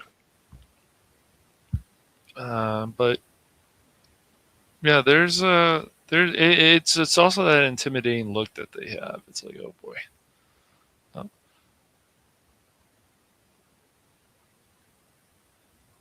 But is there anything else you'd like to talk about the Cavs before we get out of here? no, just I think we covered a lot tonight or this Yeah. evening. Talked about baseball. Talked about some pop culture and entertainment news. And no, I will not believe Kathleen Kennedy is stepping away until Disney Yes, I issues want an to official hear. press release. Yeah, don't. I guess I'll just add. Just don't get caught up. The bigger channels want to tell you that these things are going to happen, and then they never apologize. Some of them. Other ones. So just always do your own research and wait for the company to actually say these things. They even stuff we read. My sources said this. My sources said that. Well, what are your sources? Uh, yeah. You know, So what's the legitimacy of this rumor? yeah, Please enlighten me. yeah. I think with the whole exactly. Pete Rose was a great player. I think he made He some should have been mistakes. inducted in the Hall of Yeah. Fame. I don't care. I think he made some mistakes before, and if he came cleaner when he was still alive about what he did, I think he would have been in the Hall of Fame. I think there's, if they're going to play, the problem is even with people like Barry Bonds and this and that, the way his head blew up, there's a lot of question marks, and so I don't know. It's a mess. The Pete Rose thing is a mess, but he was stubborn like other people are, but he was a great player. There's no doubt about that. He was a great player. Yeah, he was. And again, he should have been inducted in the Hall of Fame while he was with us. It's okay, right? It's okay.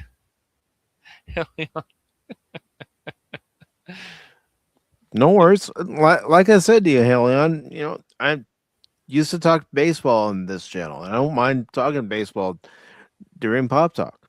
It's just part of who I am. Yeah. If I make a baseball reference when I'm talking about an article, I try to make it, you know, relatable to that article. I mean, heck, rumors happen in pop culture and entertainment. They happen in baseball. You see Yeah. so many rumors this time of year in the baseball off season. Oh yeah, yeah. The Dodgers are in on this player. The Dodgers are in on that player. The Braves are in on this player. The Braves are in on that player. The Braves are going to trade this player for this player. The Cubs are going to do this. Yeah. It gets old. Yeah. It's like tell They're me. trying to find some kind of news that they think people, oh, I'm so excited about this. But until they know for sure, it's just, rumors. Rumors are okay. This is the rumor, that's a rumor, fine. But the Kathleen Kennedy thing was getting crazy with the certain channels, and they just went with it, and they know it gets clicks and views and whatever, maybe brings in money. But the thing is, unless it's actually true, it's like there has to be a point where it's like, look, it's not going to happen. The reason that people want things like that to happen is because they hate KK so much, but they think that KK going away means things are going to get fixed with Star Wars is clueless, because it's not. There's still a lot of problems over there. If Lucasfilm was run like it should be ran, with people that really care about the IP, then it would be Sam Witwer and I think Dave and John Favreau. Those are the two people I think Mike should run Lucasfilm, but that's just me. I think Favreau there's would potential. have been my first choice. Yeah, But he's also been a part of the current regime. Yes, yes. So, But would you like to promote anything, Cash? we gotta. Yeah, we're gonna do a stream where we attack Bear. No. Um, yes, we'll just start getting onto some of the stuff that once Baron gets better, cranky old fans over on the Phantom Hooligans and Cash Money Madness over on Rumble, we'll start up again and we'll have two topics and we'll start doing that. So hopefully Baron will be better soon. Yeah. And then I think let's see, today's Wednesday. I think next week we should try to kill some vampires. Yeah, yeah. You want to finish Evil West? Mm-hmm. Well, what day do you want to do that, Pilgrim? Mm-hmm. I'm thinking. Because as you can see, Pilgrim, if you look right now, I already got some streams scheduled there. I think Friday be good. See what we can do about You Friday. you want to finish up Evil West on next Not Friday. this Friday, next And Friday. yeah, that's right. That's why I paused and Mhm. made sure I said next Friday. Yeah, Partner. Yep. Next Friday. We'll play it around like I don't know, like 6:30 p.m. Pacific Standard Time. Just gotta get everything set up. Make sure everything's good. So, That sounds mighty fun. Mighty fun. We can get rid of some vampires. yes. Maybe ride some horses. Mm-hmm. That's right. Absolutely. Because there's this vampire lady that wants all of us destroyed in Evil West. Her name's Felicity. We gotta stop her, Cash. I don't know how long Baron's going to be under the weather, so I'm feeling like if we play at least a good few hours next week, we might be able to finish. I don't know. We were at the halfway point, so it's Okay. not going to take long.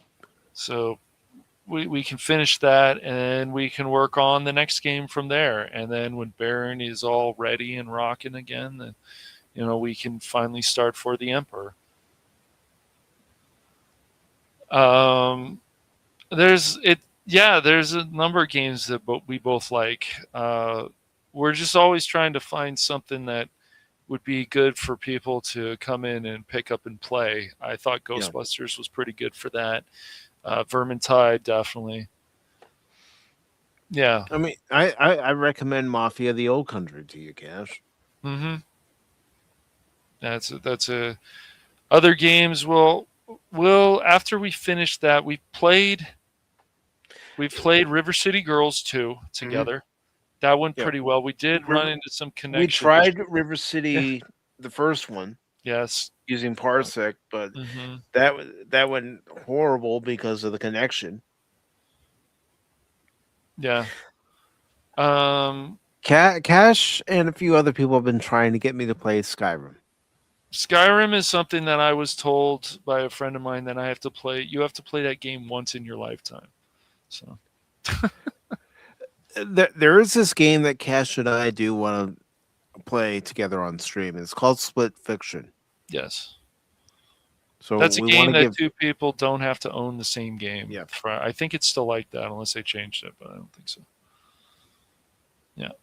Yeah, it's the creators of Take-Two. Oh, she wants us to play some Halo.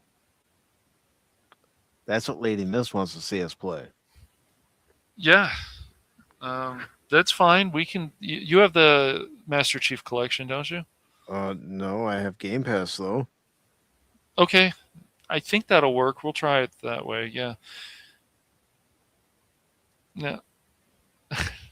No. I think she. Okay, okay. I misread that then.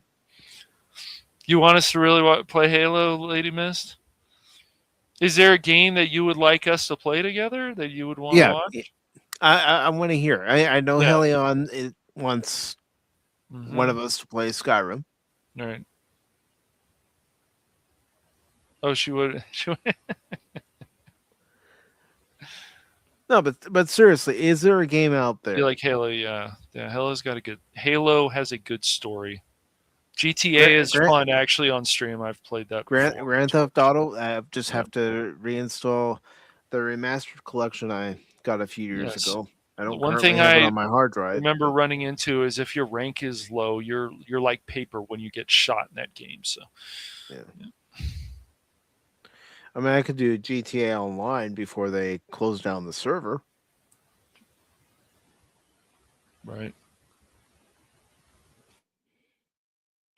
I mean, even over on Cash's channel, we played Star Trek Online.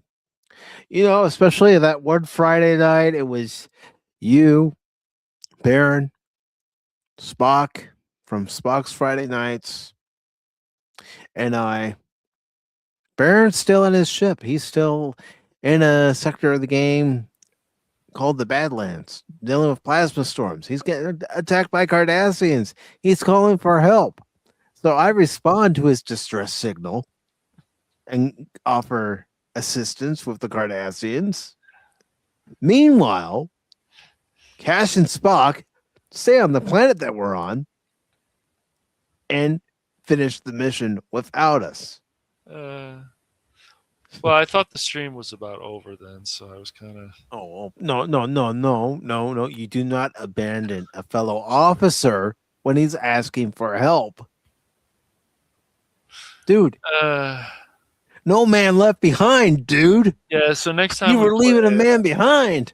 Next time we play that, I'll make sure Spock and I don't do that. Next time we play it, I may not even assist your ship when it's under attack.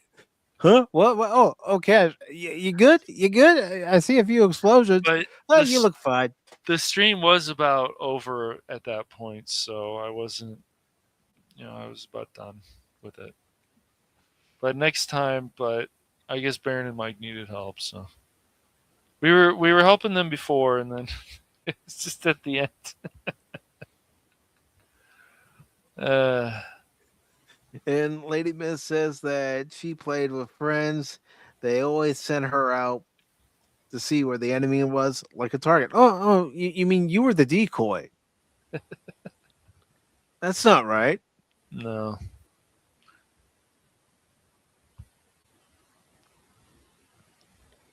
Bad signal. Oh, I have actually played the Arkham games. Mm-hmm.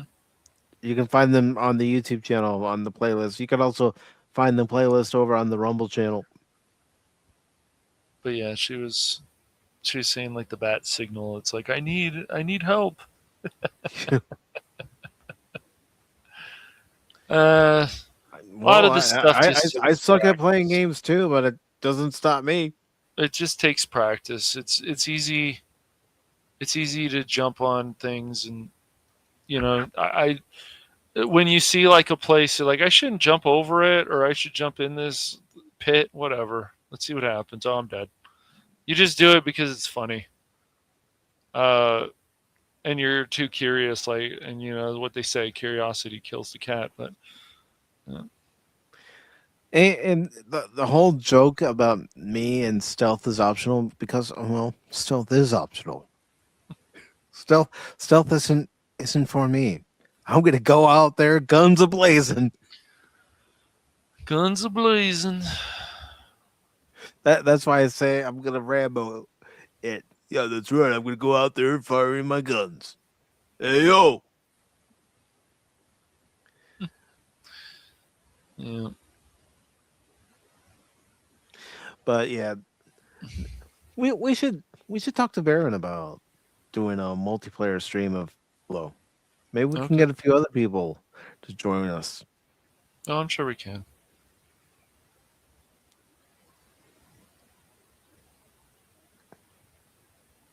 And Helion says that her first Fortnite kill was when I threw a grenade to see what it did. Someone was hiding, and I got them by accident. No, you had a sense there was somebody hiding. So you said, "Oh, I got this grenade. Let's see what it'll do." And well, it did its job. Did its job. Yeah.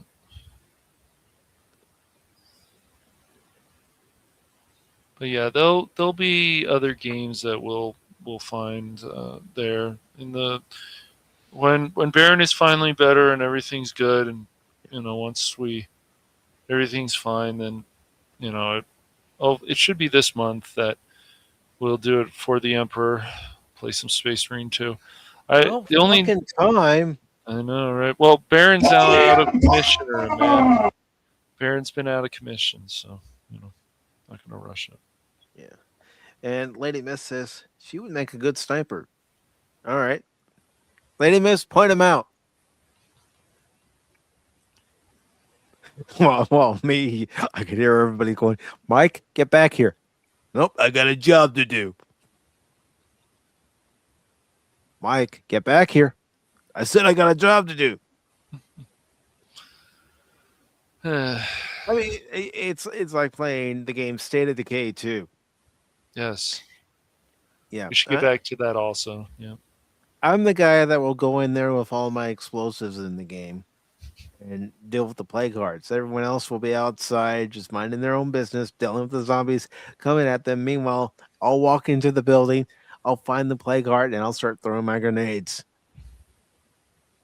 or whatever explosives I happen to have on my character.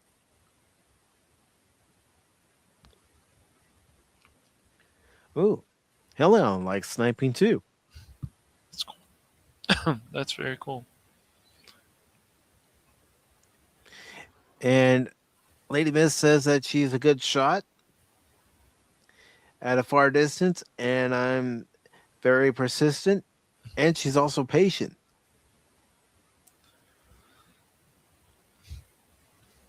It's hard to break the Rambo style though when you're so used to it and you want to do stealth in a game. So Metal Gear or some of this other stuff. You know that's what I should play. I should fire up the old NES Metal Gear one night and just see how far I can get. Yeah, it's good practice.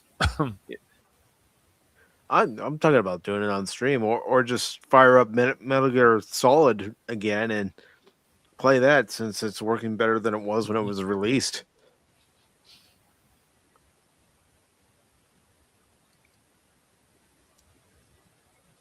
Uh-oh. We've been warned, Cash. I know. But before we get out of here, I do want to thank everybody for stopping by. Helion, thank you very much for stopping by.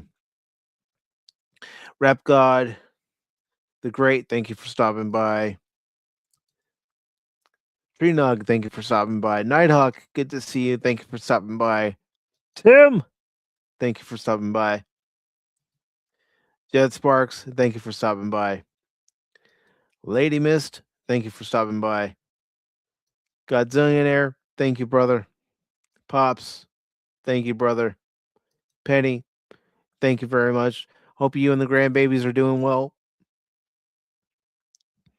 And let's see.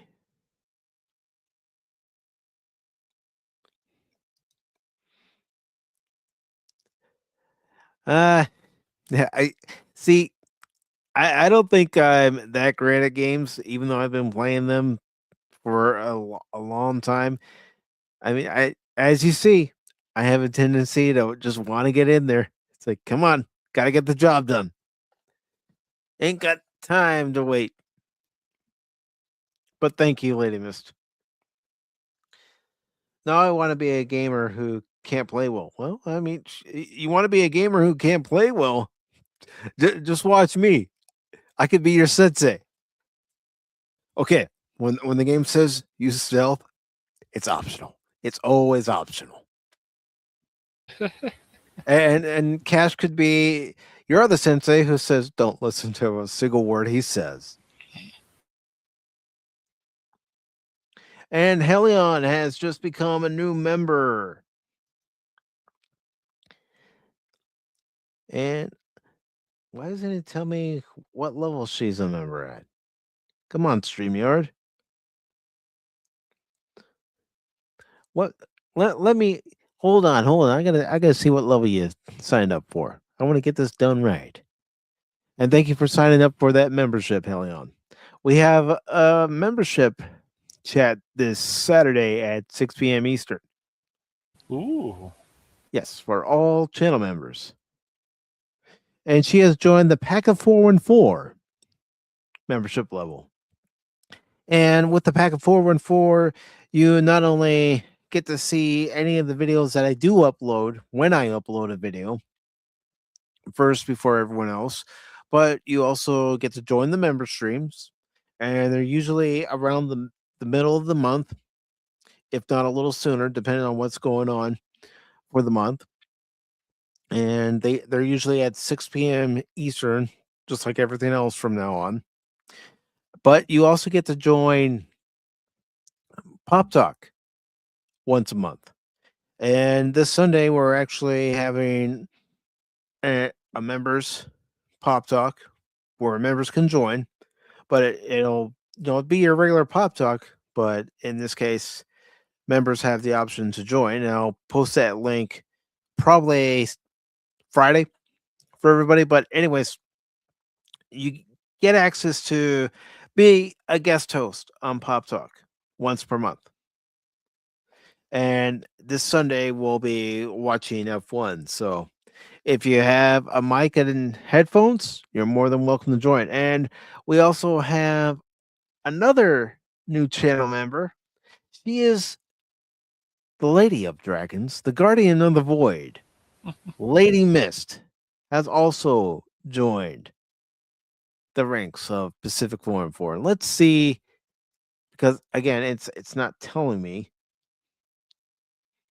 And that's really what I wish Stream Elements would do, and also Stream Yards would let me know which level that people signed up with. I have to actually open up another window to find that out. But Lady Mist has also joined the Pacific414 ranks.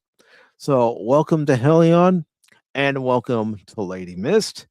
And I'm going to play all four of my new members' videos for the two of you. Thank you, ladies. I have come here to chew bubblegum and kick ass. And I'm all out of bubblegum.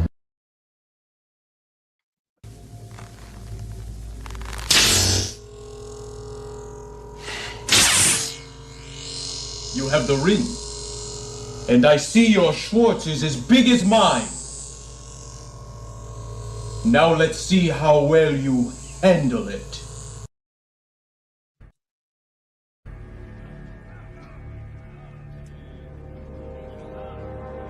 Glory to you and your house. And I think you're really going to like the last one. Wretched slugs. Don't any of you have the guts to play for blood? I'm your huckleberry. That's just my game. That's right. That's just my game. Yes, it is. That's guys. it. Yes, it is. That's right. That's right. Yeah, Tombstone's one of the all-time classics. Yep, great film. You can guest talk before then, Helion, but word to the wise, when Baron's here, Oh boy. fight your way in to get a word in edgewise.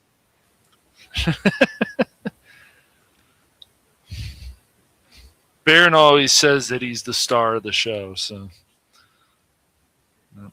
Ladies' night? Well, then I need to do a better job in getting some more ladies to sign up for memberships. that's right. And that's no problem. That's what we want to see in the chat. That's what we want when we have a special right. guest and when we have anybody. Yeah, on nobody the panel. We want them to be able to talk. nobody should worry about talking too much. That's the whole point. Go for it.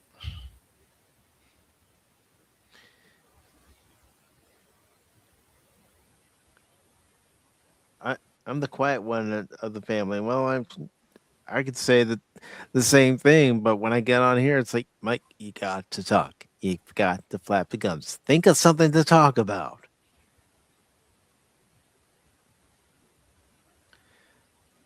I'm your Huckleberry. Yeah, Val Kilmer was a huge loss last year. Yes. Yes, Godzilla there and you nailed it, man. It's Thunderdome. It is. uh, And yeah, I could say, well, I have the power to kick him. Yeah, he has the key to the back door. He can let himself back in. yep.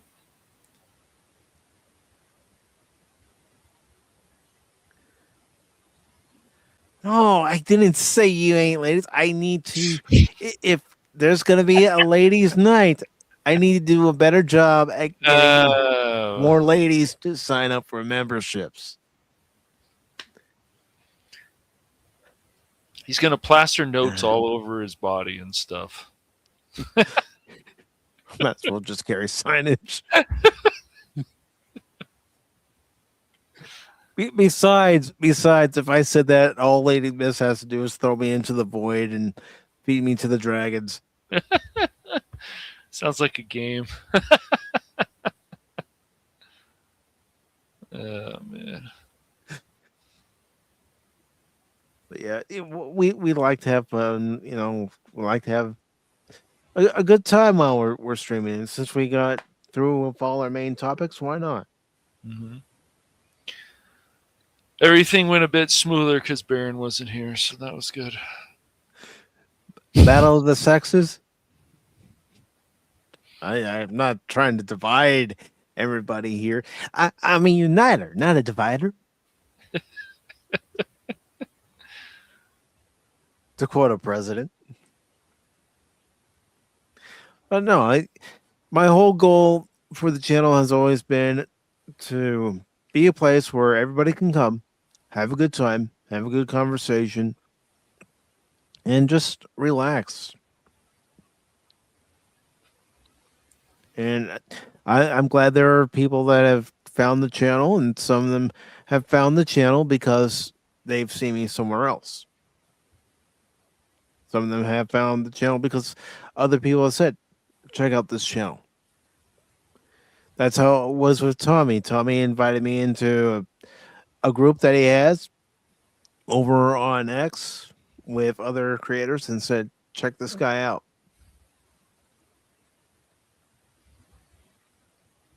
It could be fun, boys versus girls. And Mike host and ask questions.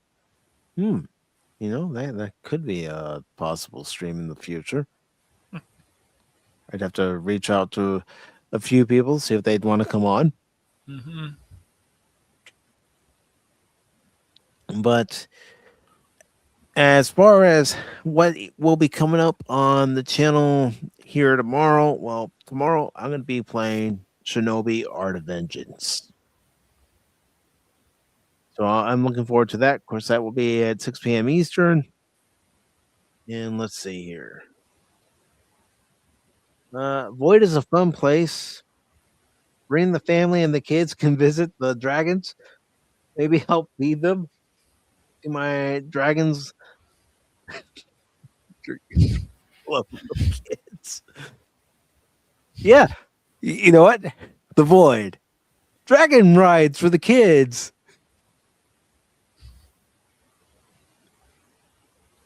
I'll explain better on Discord if you want. Okay, that's cool. But for tomorrow, 6 p.m. Eastern, Shinobi Art of Vengeance. Saturday will be our member stream. Remember, members, it's your stream and just bring your topics. How it's always been since the member stream started. So that'll be happening at 6 p.m. Eastern as well for Saturday. And then for Sunday on YouTube and Rumble, we'll be having our watch party. And again, all members will be welcome to join us on the panel as we watch the movie and discuss the movie with us. That'll start at 1 p.m. Eastern with the watch party of F1. And just a little side note, that'll be the last Sunday edition of Pop Talk at 1 p.m. Eastern, because starting on Saturday the 17th, all streams will begin at 6 p.m. Eastern. And then, of course, next Tuesday, I will be playing more Half-Life. And next Thursday, I'll be playing more Mass Effect at 6 p.m. Eastern. But also next Wednesday, and I got to make sure I send Crit out his invite for next Wednesday, but we'll be watching Alita Battle Angel. And again, with the F1 watch party and also the Alita Battle Angel watch party, the Cosby link will be pinned to the top of the chat for anybody who wishes to join us over on Cosby to watch the movie. I'll never put those behind a membership paywall or anything like that.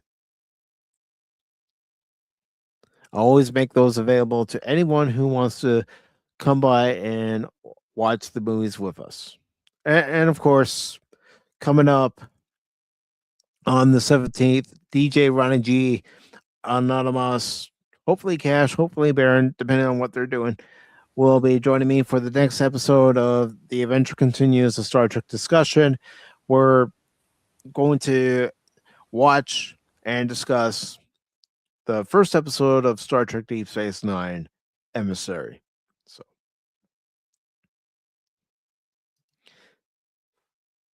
I thought you said the Cosby talk. Oh, what do you mean? God's in there, you know, it's all about the thing, the port and pop. Gotta get my Jello pudding pop.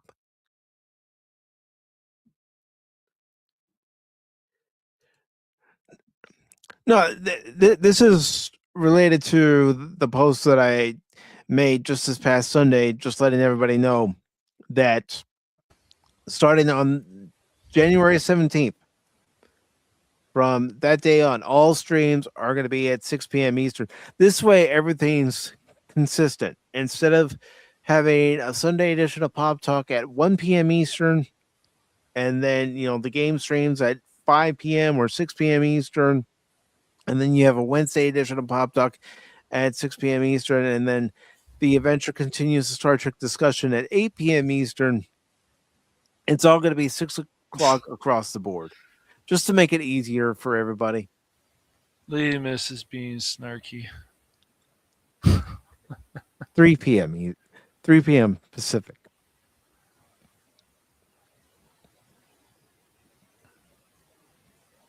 I know you're kidding. I know you're kidding.